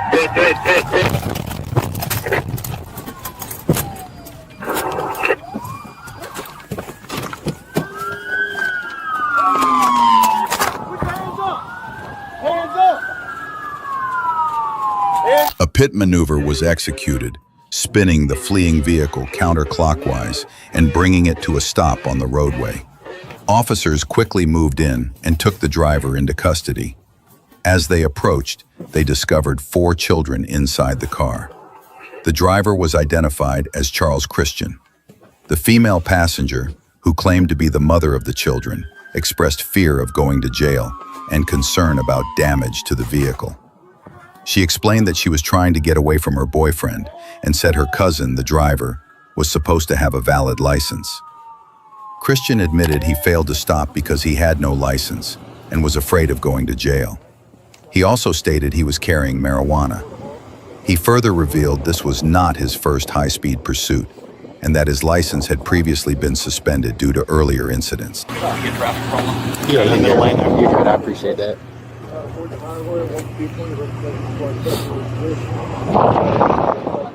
On September 16, 2025, around 11:36 p.m., Trooper Hunter Glover was patrolling eastbound on Interstate 630 near the 6-mile marker when he spotted a black Nissan Pathfinder with temporary tags speeding past his patrol unit in the number 3 lane at about 90 miles per hour in a 60 miles per hour zone, its hazard lights flashing. Trooper Glover activated his blue lights and attempted a traffic stop.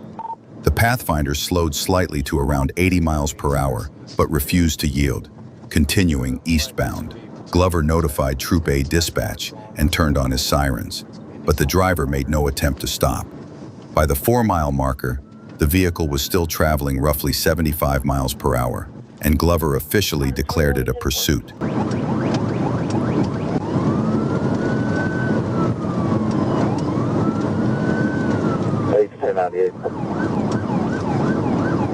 Item 8, 10-4, 1135.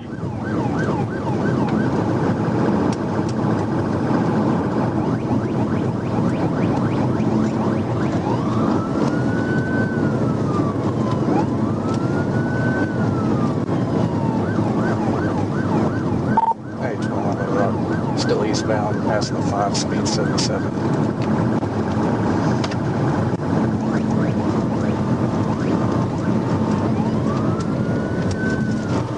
Little Rock, Item 21, do you want the net? I got you, 21.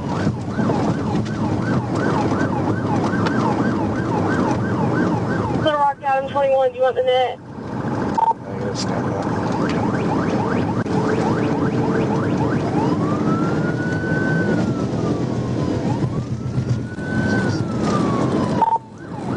passing 4, speed 69. Don't show me 1037. Little Rock unit, that is 1063 for item 21.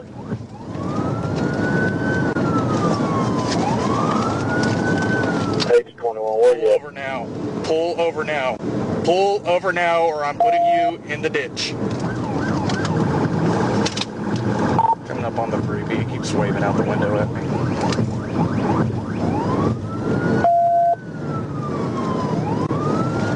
Coming up on the 3B.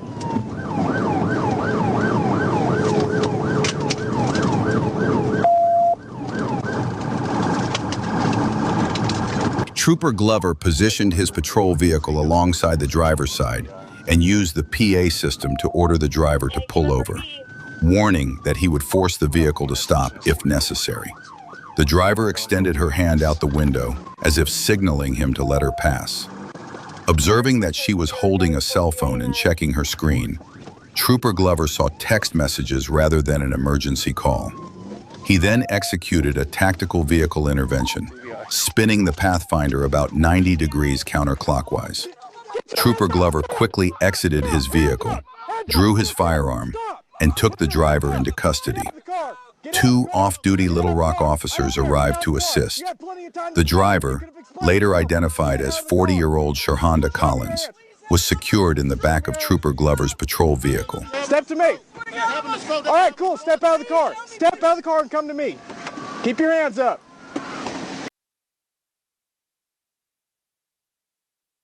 On Wednesday, May 15, 2024, around 8:10 a.m., Trooper Whipple was patrolling near Scott Hamilton Road and Baseline Road when he saw a yellow Dodge Challenger with Arkansas plate 10DPT heading south in the left lane.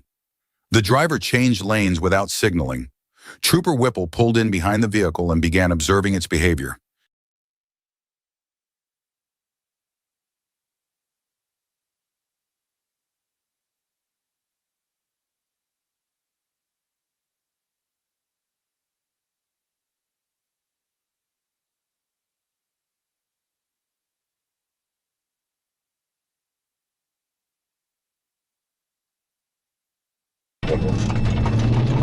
The vehicle continued south through the intersection of Scott Hamilton Road and Baseline Road, then onto Hillero Springs Road, where it repeatedly crossed the double yellow line. At Hillero Springs and Pinecone Road, Trooper Whipple attempted a traffic stop. The driver turned onto Pinecone Road, continued slowly for about 100 yards, then stopped.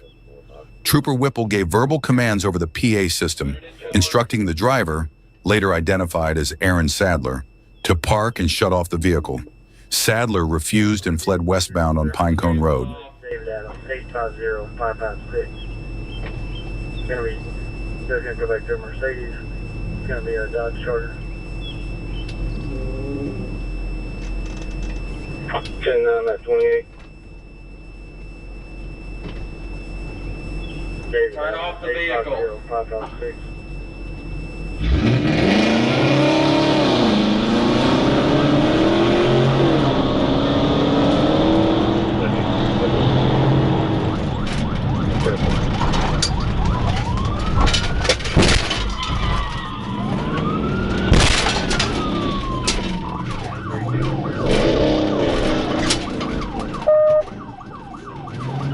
At the intersection of Pinecone Road and Ithaca Drive, Trooper Whipple performed a tactical vehicle intervention, forcing the suspect's vehicle to turn around and head east on Pinecone Road.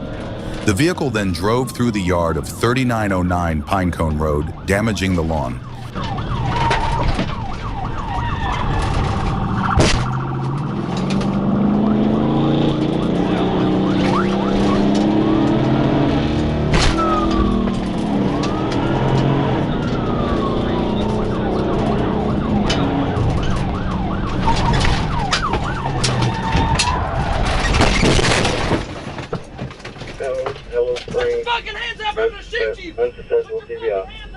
The vehicle drove south on Hillero Springs Road in the wrong lanes.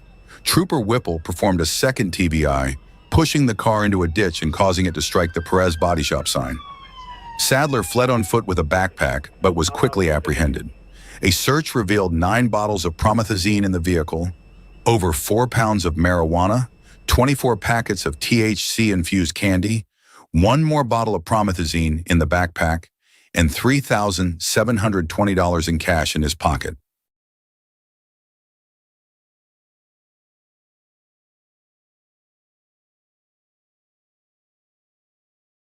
Around 3 a.m. on Wednesday, July 17, 2024, Whitefish Bay police were on patrol when they spotted an SUV speeding without any license plates. Officers attempted to stop the vehicle, activating their emergency lights and then shining a spotlight on the SUV, but the driver refused to pull over. The pursuit continued as officers activated their sirens and stayed close behind the suspect. I'm on Lake going south. I just passed Wood in Shorewood. I have a Nissan SUV, no plates. We're coming up to Capitol. I'm sorry, I'm having.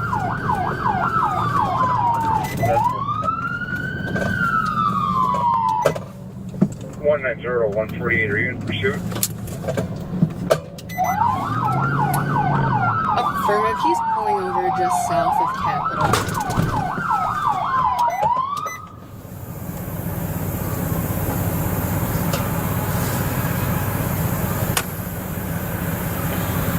Roll the window all the way down. Stick your hands out of the window.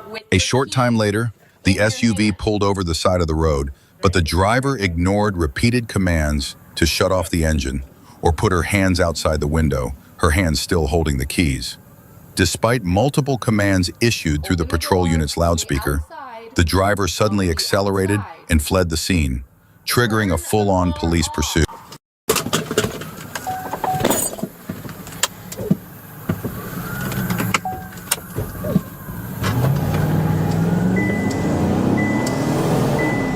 Taken off. We're going southbound on Lake again.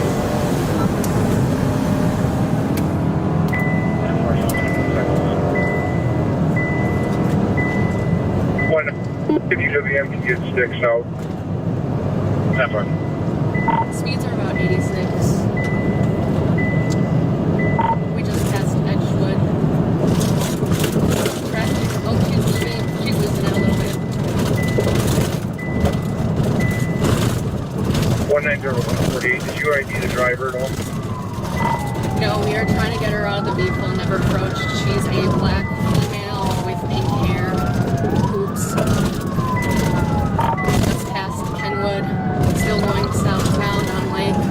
Speeds are 68. No pedestrians, no traffic, no track. Northbound Bartlett. I'm right on her. We're going about 25 miles an hour. No traffic, no pedestrians, roads are dry. Oh. Crash, crash, crash. I'm gonna... At the intersection of Bartlett and Bellevue, the driver ran another stop sign and slammed into a patrol vehicle at high speed, sending both vehicles crashing into the front yard of a nearby home. Officers quickly rushed to the scene to assist both the suspect and the injured officer. Dispatch copies, Bartlett and Bellevue.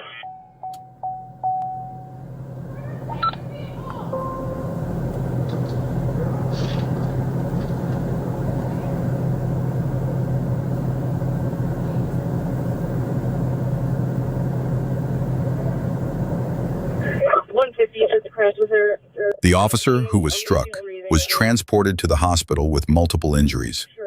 The suspect was identified as 25-year-old Jamekia Dur. She now faces the following felony charges: fleeing, eluding an officer causing property damage, operating while intoxicated causing injury, first offense. Dur made her initial court appearance in Milwaukee County Court on Thursday, July 18. Her cash bail was set at $5,000. Around 1:40 p.m. on September 27, 2025, Sergeant T. Williams was stopped on U.S. Highway 167 North near Hurricane Creek Bottoms, preparing to conduct a traffic stop. While monitoring radar, he spotted a vehicle traveling at high speed. Williams observed a white Chevrolet, believed to be an Impala or Malibu, heading south in the inside lane at approximately 92 miles per hour. The car was moving well above the surrounding traffic and showed no signs of slowing. The driver was identified as a black male, wearing a dark-colored shirt. After completing his initial traffic stop, Sergeant Williams redirected his patrol unit south to pursue the speeding vehicle.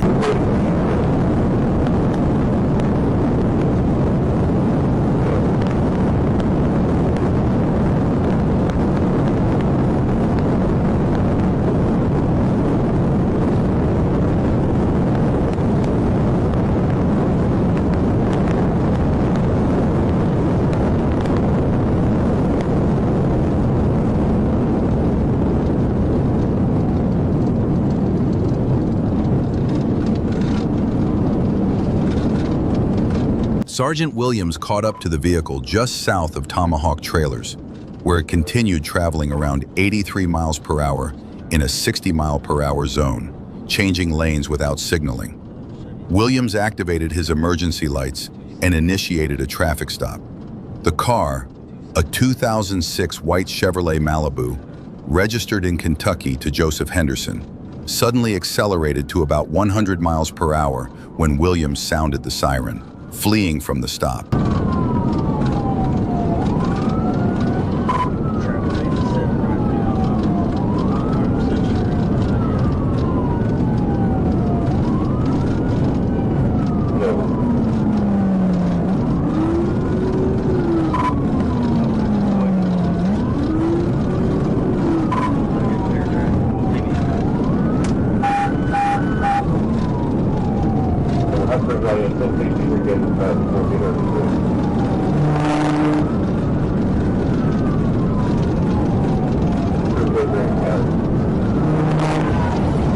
At around 107 miles per hour, Sergeant Williams executed a pit maneuver, striking the rear driver's side of the vehicle.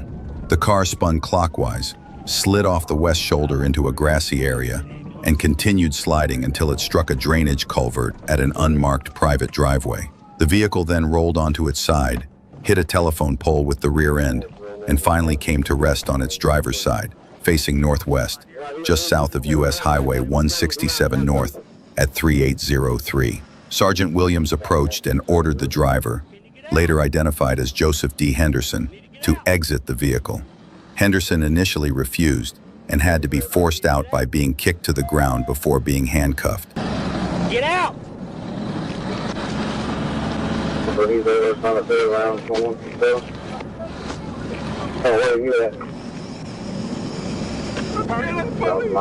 Get out! Well, running ain't gonna do any good. Get on the ground. Get on the ground. Come over here. Get on the ground. Get on the ground. Constitutional rights. It's on video. You're right. It's all on video. Turn around. Put your hands behind your back. Hey, see if jumping. You failed to stop.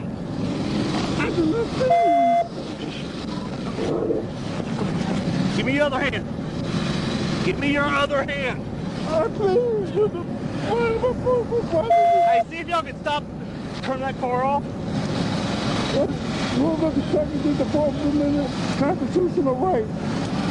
See if you can turn the car off, but then burn up. On August 8th, 2025, at approximately 7:35 p.m., a Florida Highway Patrol trooper observed a gray Toyota Camry traveling 74 miles per hour in a posted 50 miles per hour zone on US 1/SR5 near mile marker 95 in Key Largo. When the trooper activated emergency lights and siren to initiate a traffic stop, the vehicle briefly slowed but failed to stop, then fled southbound, initiating a pursuit.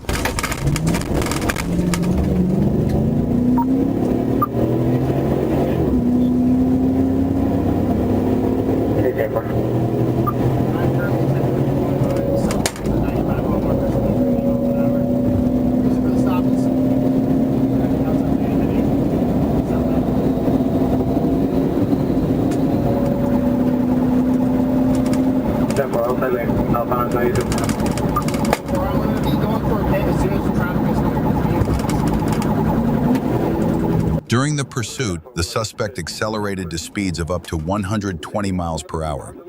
Troopers observed the driver throw a beer can out of the window. Although officers attempted a containment maneuver to stop the vehicle without causing damage, The driver remained defiant, broke free, and fled again. Hi, we are unsuccessful pit from 1684. We're still southbound. I'm going in for another one and see if this traffic's clear. 10-4, unsuccessful pit from 1684. 1684, I lost my third bumper. I'm just leaving it at Miami. He just dropped something out the window. It looks like a beer can. He's possibly signal 1 Miami. 10-4. Alright, Miami, he's passing in the center lane again. That's the traffic. 10-4. We already like construction zone now. 10-400 miles per hour.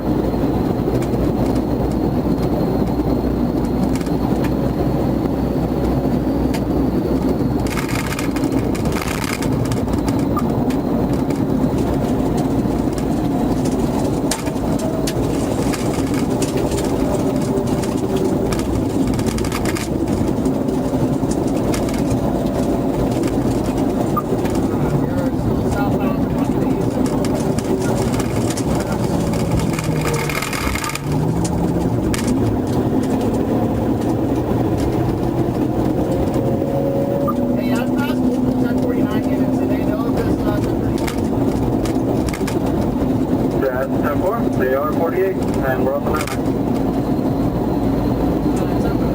I got Alex for 50 on the phone. She's going to have it for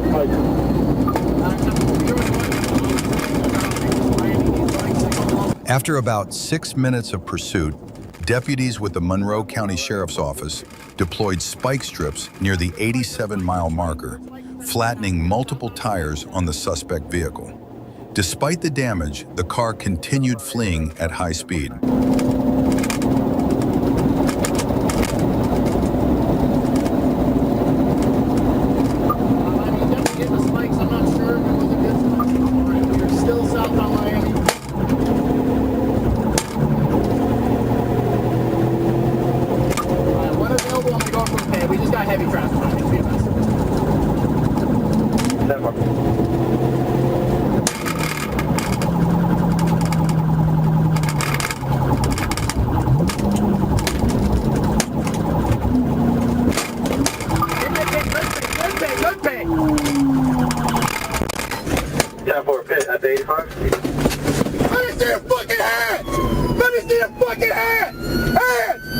After the pit maneuver, the driver, Glenn Saltz Jr., initially refused commands and moved toward officers, but was quickly subdued and arrested with only minor scrapes.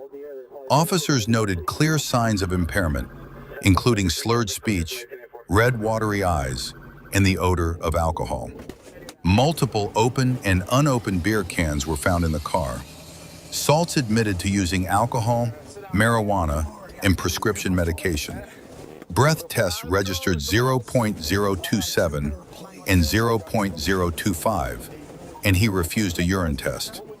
While in custody, Saltz made suicidal statements, attempted to run into traffic, and spit at an officer, requiring restraints and a spit hood. He was medically evaluated and transported for a mandatory mental health hold under the Baker Act. My reservation. I almost made it. You're funny, bro.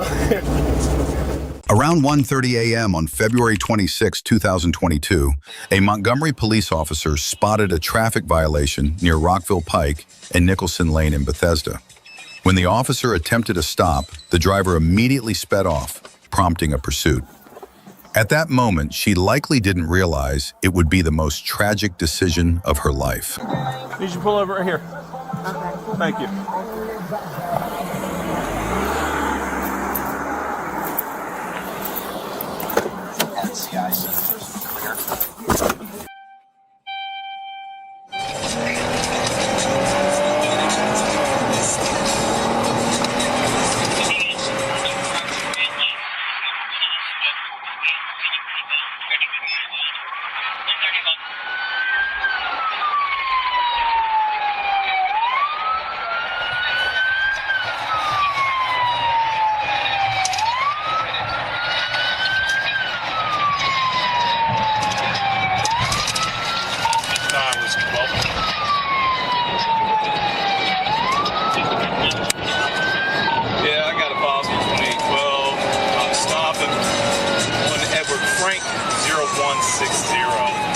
silver Nissan or Honda Civic. We're on Park Lawn heading towards Randolph.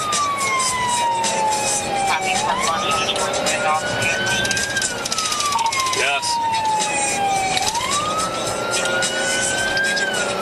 Just ran the red light at Lummis Plaza. We're on Randolph heading towards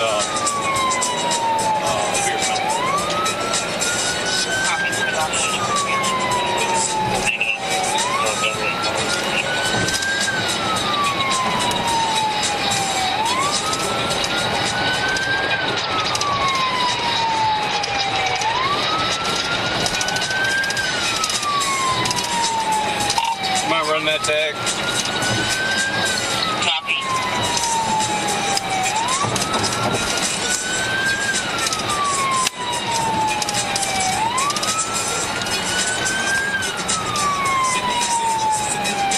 Coming up to Beers Mill. Copy, coming up to Beers.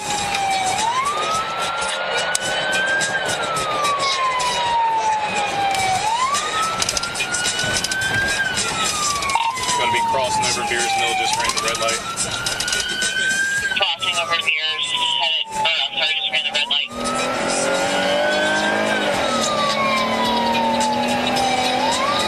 Going to be coming up to Connecticut here shortly.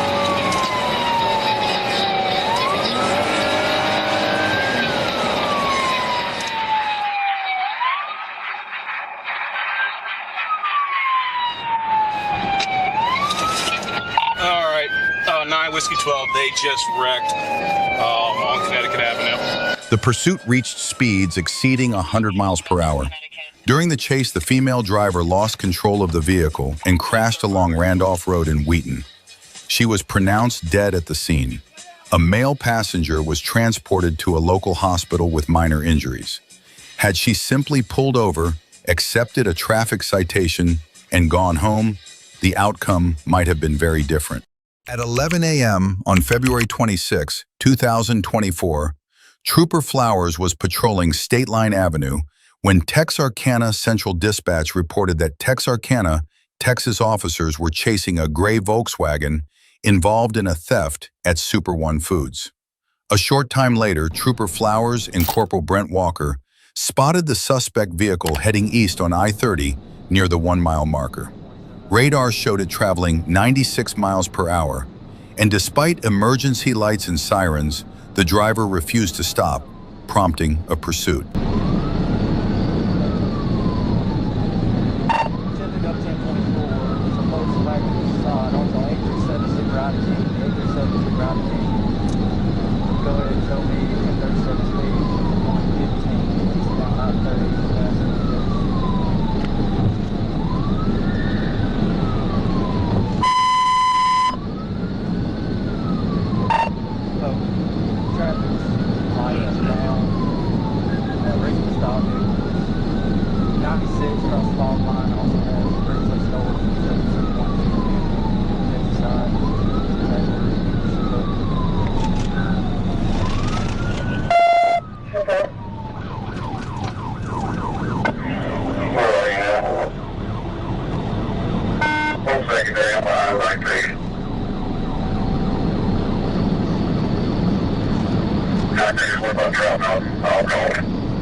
16, roll over. As the pursuit neared the 15-mile marker westbound on US 67, Trooper Flowers executed a precise pit maneuver, sending the Volkswagen into the west side ditch where it flipped and came to rest upside down.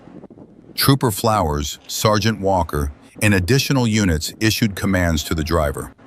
With assistance from Trooper Landon Lowe, officers were able to extract the driver through the rear passenger door. Trooper Flowers took her into custody without further incident. Dispatch, we try to confirm what channel FHP is on. They're not responding on this channel. On the night of February 11, 2024, Sergeant Smith attempted to pull over a blue Kia FL tag 83DRYA for a seatbelt violation at the intersection of Famu Way and South Adams Street. The driver, who was seen not wearing a seatbelt, took off as Sergeant Smith activated his emergency lights. LCSO Air 1 tracked the vehicle as it sped north on Adams Street, weaving into oncoming traffic to pass other cars.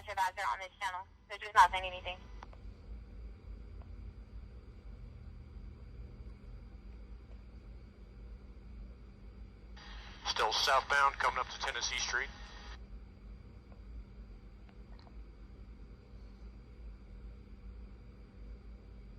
Slew of units coming down the car. Westbound Tennessee Street.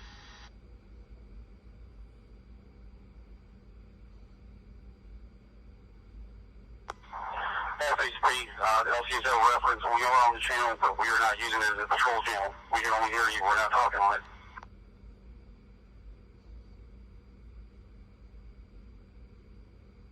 Hey, just an FYI, we got Highway 20 blocked, just west of the Indian Church as it comes this way. Alright, there was another pit attempt. In front of Dale Earnhardt Chevrolet, 2 pit attempts, unsuccessful. Vehicle is eastbound Tennessee Street.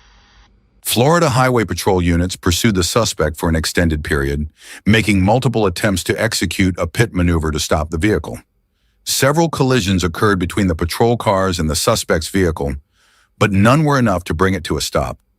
Officers continued looking for an opportunity to successfully perform the pit maneuver. Eastbound Tennessee through Bluntstown, southbound Bluntstown. Southbound Bluntstown from Tennessee Street.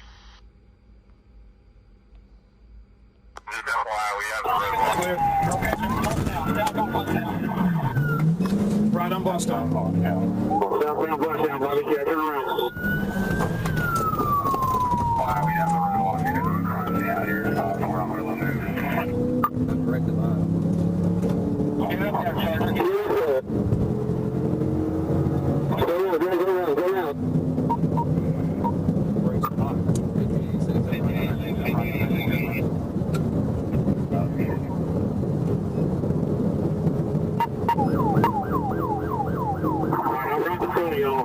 Let me get this intersection shut down.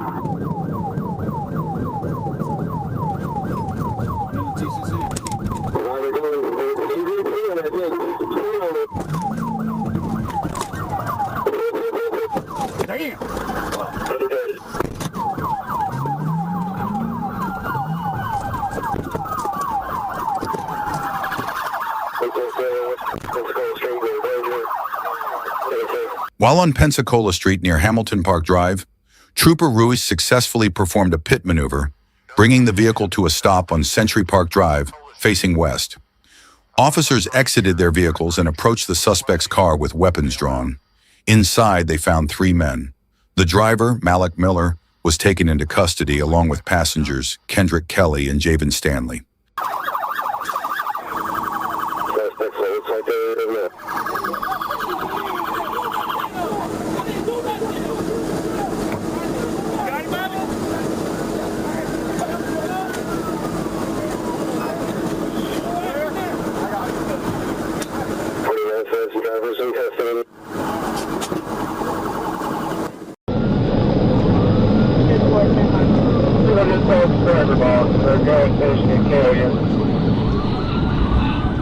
At approximately 3:34 p.m. on Monday, April 7, 2025, Trooper Holmes joined an active vehicle pursuit initiated by the Hampton Police Department.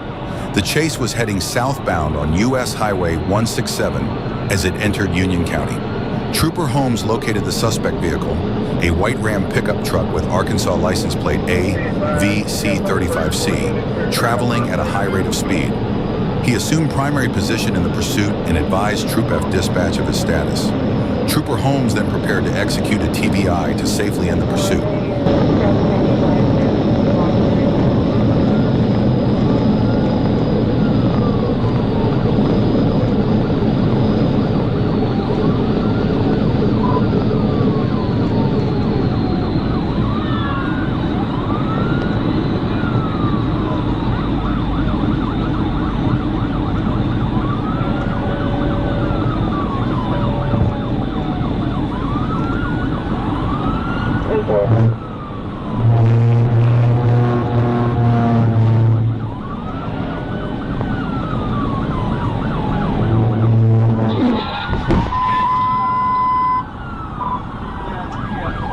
F-23 traffic.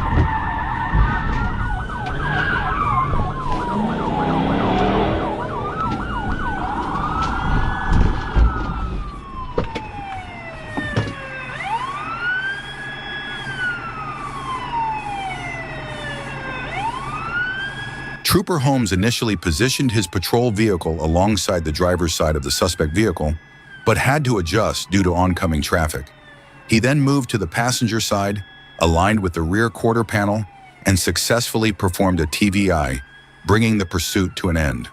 The driver, later identified as Katie McMahon of Hampton, Arkansas, was taken into custody without incident by officers from the Hampton Police Department and the Calhoun County Sheriff's Office.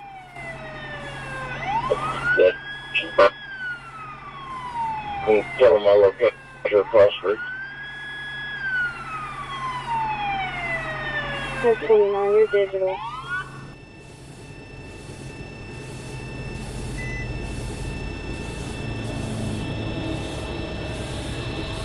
An administrative inventory of the suspect vehicle revealed an open container of alcohol in the center console. Ms. McMahon declined to perform field sobriety tests and was transported to the Calhoun County Detention Center by the Hampton Police Department. Criminal charges will be pursued by their agency.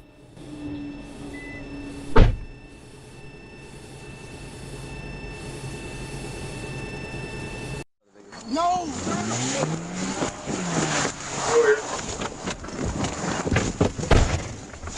That's getting older. Oh, 1037, 1037.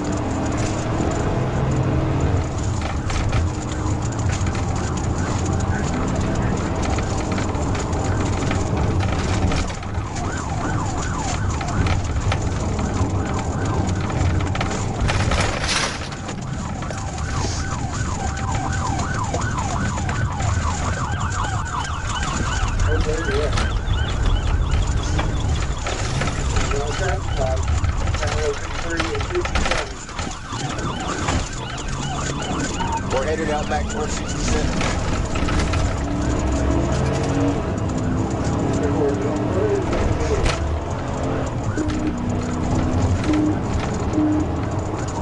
He's in a vehicle.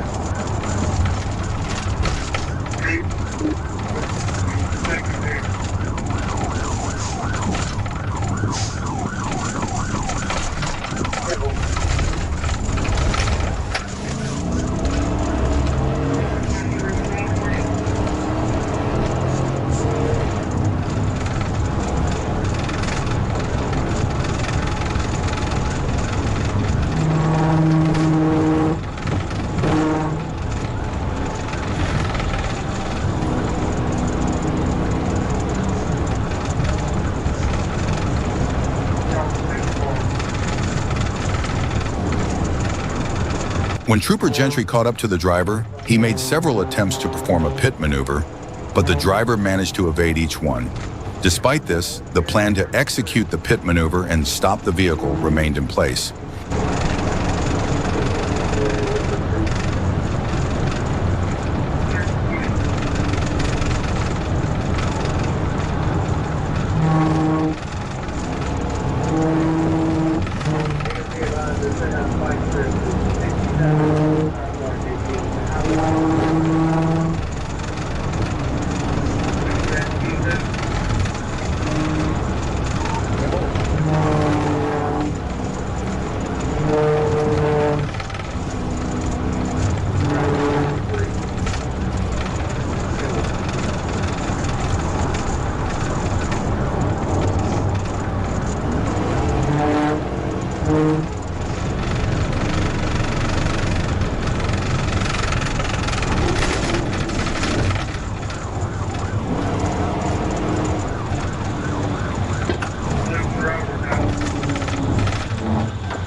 At approximately 10:39 p.m. on November 22nd, 2025, Trooper Kyle Sheldon was patrolling on Jump Road when he spotted a motorcycle approaching from the opposite direction at a high rate of speed.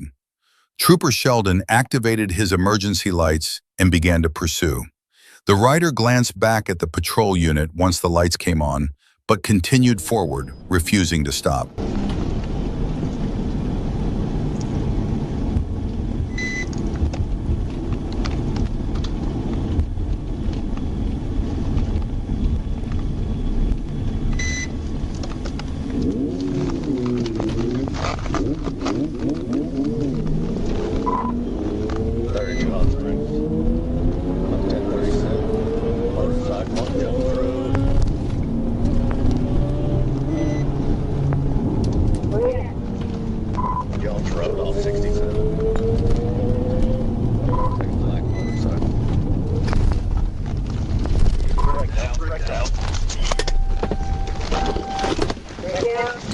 Show me your fucking hands!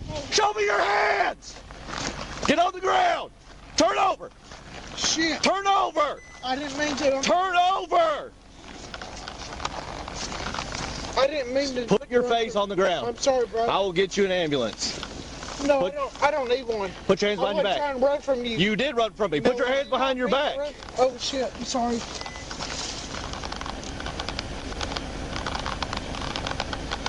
Stay just like that. Yes, sir. Don't move. You understand me? Yes, sir. Temple. Oh, shit. I didn't know you was caught. With the flashing blue lights? I didn't see you. You look right back at me, man. I was being fucking stupid. At approximately 5:33 p.m. on March 25th, 2026, an officer conducting traffic enforcement observed a group of 3 dirt bikes and 2 ATVs traveling past. 1 ATV and 1 dirt bike were seen performing wheelies. The officer immediately attempted to initiate a stop, but none of the riders complied, leading to a pursuit.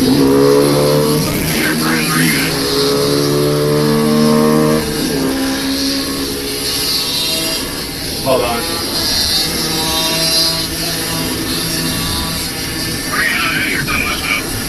Eastbound at Madison.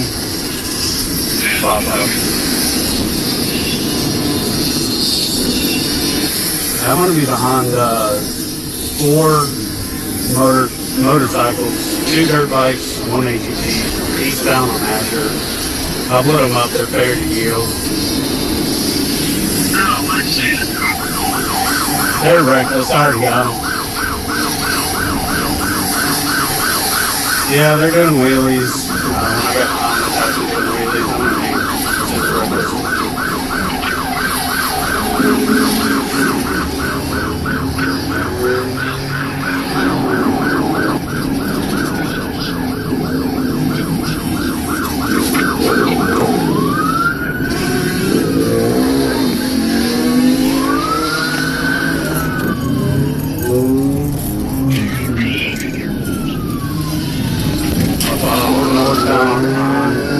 Our speeds are 45.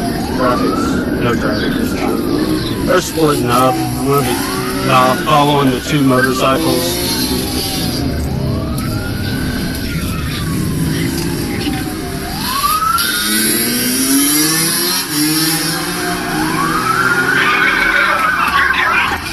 They went north on the southbound. The group then split up in an attempt to evade, causing the officer to briefly lose visual contact.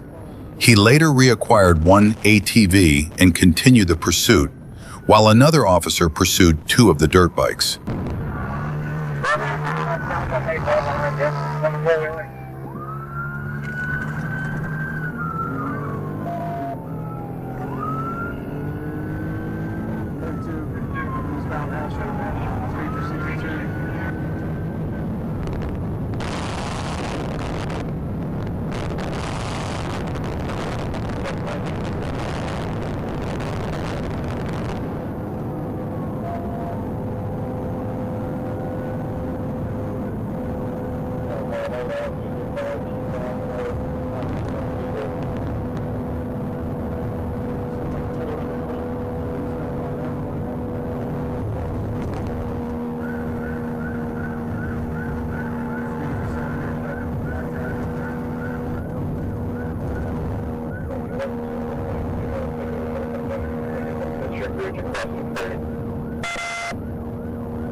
Coming up the Broadway, let you know which way he's going. He's coming to the red light.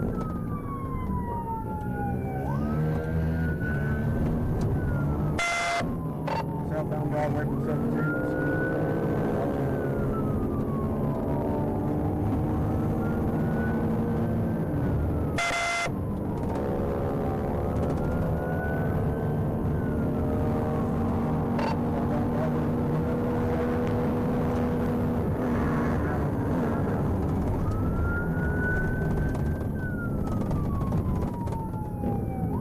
Although the ATV was not traveling at extremely high speeds, its maneuverability made it difficult for the officer to stop it.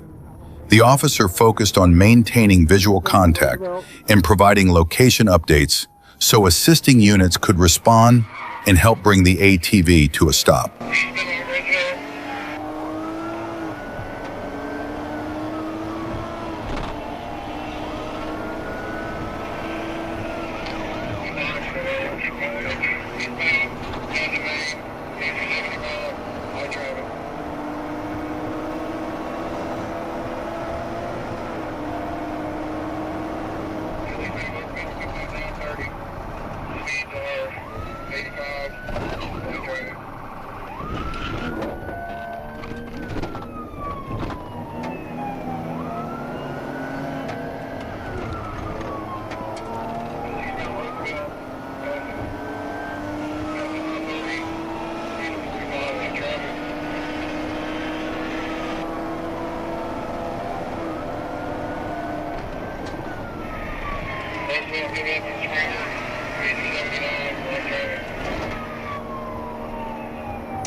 After approximately 6 minutes of pursuit, the ATV entered a rough, off-road area where the patrol vehicle could not continue.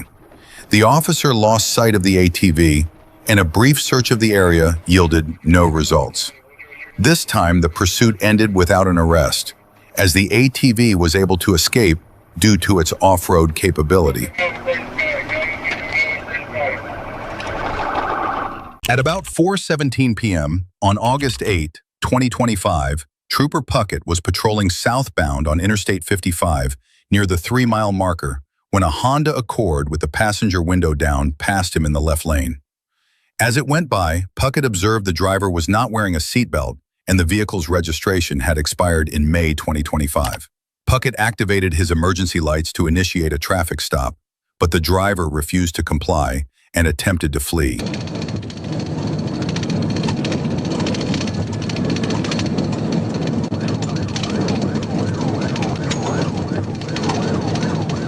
D27 City, 1024. D27. The green Honda Accord, Tennessee, Boy Robert Williams, 7933. Boy Robert Williams, 7933.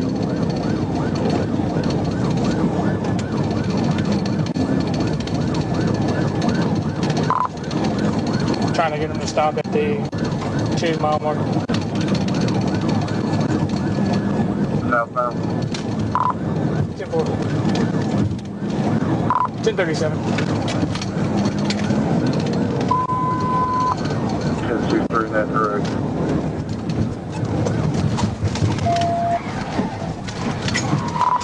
A short time later, with traffic clear, Trooper Puckett decided to end the pursuit with a pit maneuver.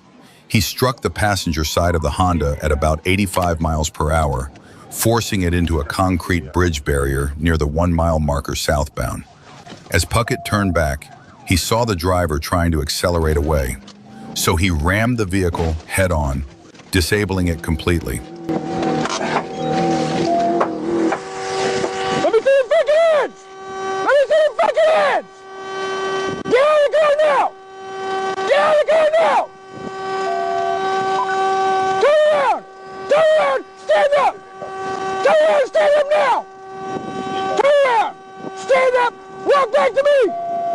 Walk back to me! Take it left! Step left! Step left! Stop! Step left now! Step left now! Start 2 small to 11s. Turn around now! At approximately 2:40 p.m. on February 12, 2026, Trooper Lyons was on patrol with his field training officer, Trooper Bird, when they received a request to assist in the pursuit of a sedan fleeing from Little Rock police. Trooper Bird immediately directed Lyons to begin searching for the active chase, calmly guiding him through positioning and communication as they moved to intercept, offering a real-time lesson in how Arkansas's top trooper operates when serving as a mentor under pressure. Watch. You're clear, go.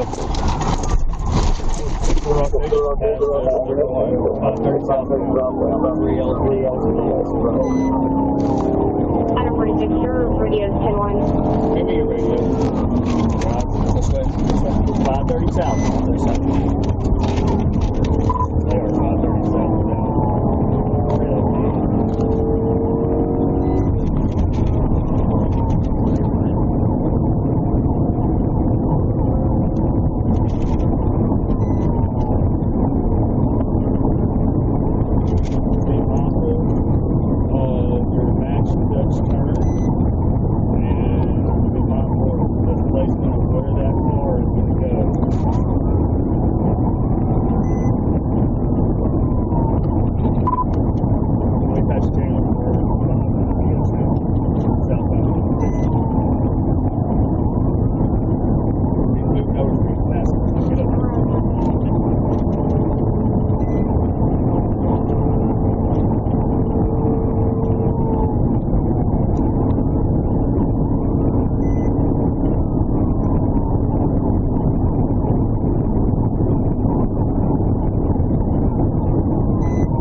left foot go.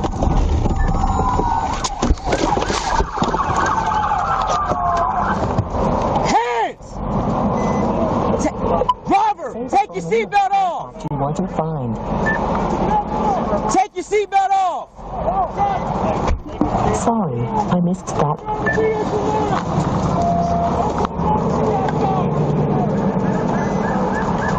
Showing numbers for Pelican Steku current number.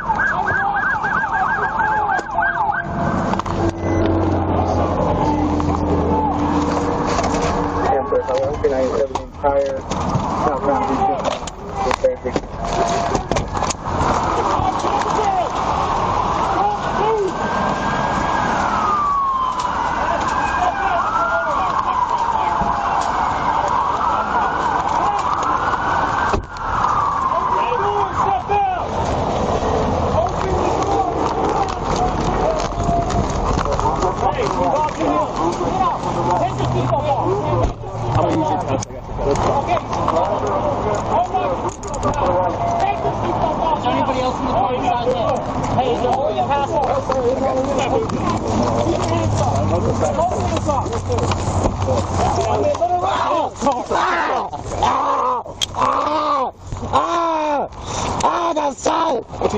How about that? While many may have expected Trooper Byrd to coach the rookie through a textbook pit maneuver, that moment never came. From another perspective, the suspect's decision to pull over on his own was the best possible outcome, ensuring safety for everyone involved. And if you look closely at the scene, you can still spot Trooper Byrd in the background, calm, composed, and steady as ever. The same presence that has earned him the reputation as Arkansas's #1 trooper. At around 12:45 a.m. on January 7th, Officer Monroe was notified that Lieutenant Ladd of the Maumelle Police Department had requested assistance in a vehicle pursuit on Interstate 40 near the 146-mile marker. Maumelle units were pursuing a vehicle with fictitious plates, fleeing at speeds close to 100 miles per hour. Officer Monroe spotted the suspect vehicle on Interstate 40 near mile marker 147 and quickly moved into position to take the lead in the pursuit.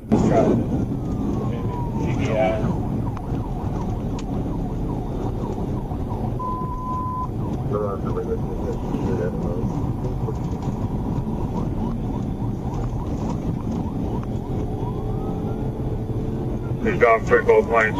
That's across 150.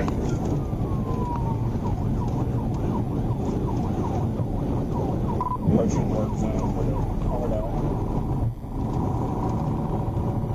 Passing right shoulder.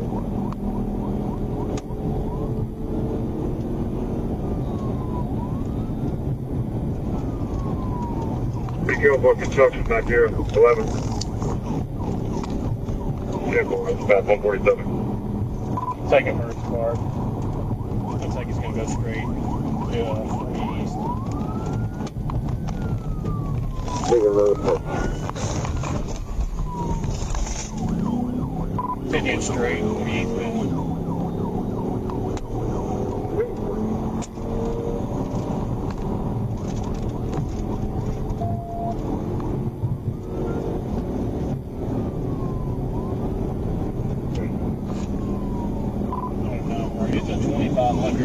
And he's swerving back and forth. I'm just on TV out when it's safe.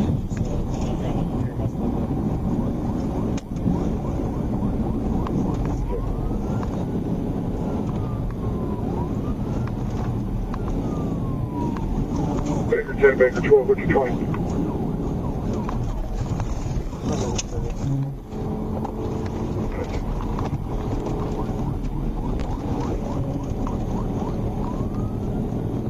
Passing more vehicles all around. Light traffic, speed 110. Taking my gas. Car 4 to go southbound.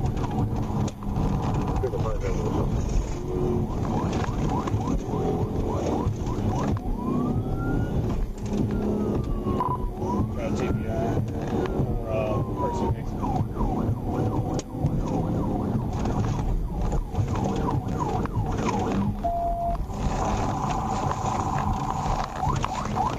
Turning into the Chicken King. The vehicle eventually stopped at the Hunan Palace restaurant, where the driver exited and fled on foot toward Pike Avenue and Percy Machen Drive. Officer Monroe noticed a passenger still inside and ordered the person out. As Monroe divided his attention, the passenger also fled and was later identified by Lieutenant Ladd of the Maumelle Police Department from the initial stop. The driver was later arrested by North Little Rock Police at a Motel 6 on West 29th Street. Surveillance video showed him discarding a jacket and a hat, both of which were later recovered. On May 6, 2026, at approximately 6:46 p.m., Trooper Porter observed a gray Honda Civic traveling southbound on Interstate 540 near mile marker 13. He noticed the vehicle make a sudden jerking movement, which drew his attention. Trooper Porter activated his emergency lights and observed the driver making unusual movements inside the vehicle, including leaning toward the passenger seat. The Honda continued onto the exit ramp near mile marker 14 before stopping partially in the roadway. Porter then initiated a traffic stop out of concern that the driver might be impaired. There you go. Yep. Here I go. H6 for 1024.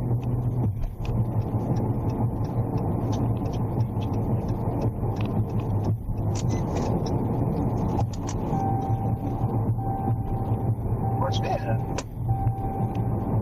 He's moving around a lot, that's for sure. I guess Fort Smith don't answer. He saw me though.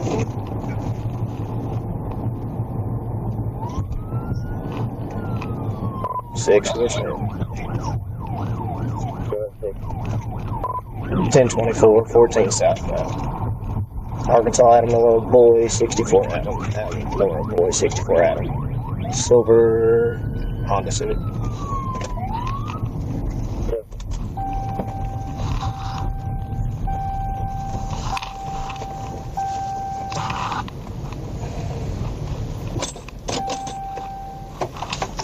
You're blocking the entire lane. Pull to the shoulder.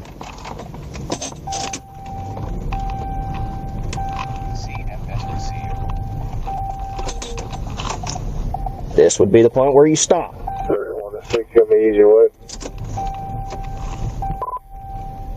I think I'm alright. He's slow rolling, coming to a stop.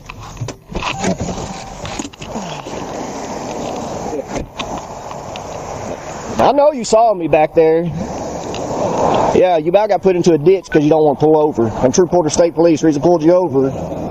One, saw you swerve big time. Two, your tags are expired. Don't show any insurance. As soon as you saw me back there, you started like moving around inside your vehicle. I don't know what you're doing, but you didn't want to pull over there for a good little bit. I don't know what the deal is. You got an ID on you, a license? Had anything to drink today?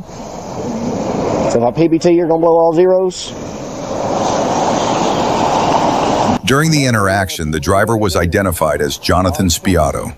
Trooper Porter also observed what appeared to be an alcoholic beverage bottle inside a brown paper bag on the passenger side floorboard.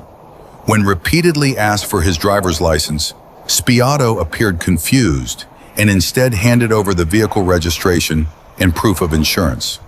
Porter detected the odor of alcohol coming from the vehicle and returned to his patrol unit to retrieve a portable breath test device. Trooper Porter then gave multiple verbal commands for Spiato to exit the vehicle, but he refused. Spiato suddenly shifted into gear and fled the scene.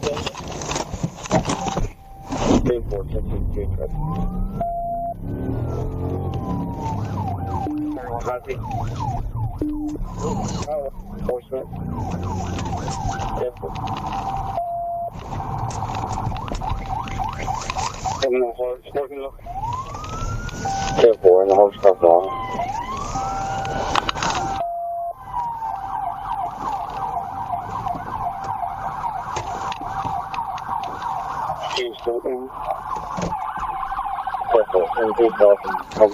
Step out! Step out now! Hands up! Hands up! Yeah, you just got that serious. Step back here. Put the dog up so he don't get out. I don't give a crap. Listen to me. We shut that door. Come back here. Back up. Back up. Come back over here. Do you see what's on you right now? Now. Jonathan, you're not listening. Back up.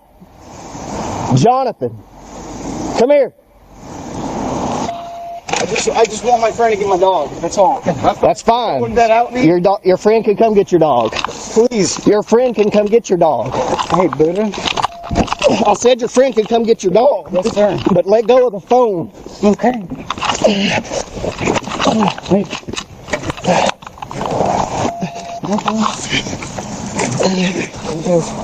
Okay.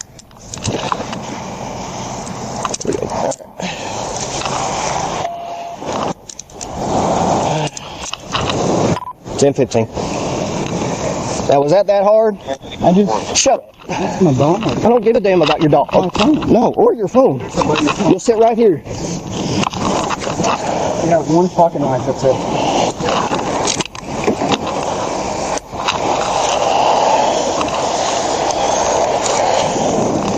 That's pretty stupid, man. Huh? You know? Actually, after Spiotto was taken into custody, officers searched him and found a small bag of marijuana and a pipe inside his jacket pocket. Trooper Porter also recovered a nearly empty bottle of 99 Bananas liquor from the brown bag on the passenger side floorboard. Authorities further determined that Spiotto had been driving on a license suspended for previous DUI-related offenses. Spiotto later provided a breath sample that showed a BAC of 0.20. Well, you just were. We should have picked your car so you'd never be able to drive it again. I was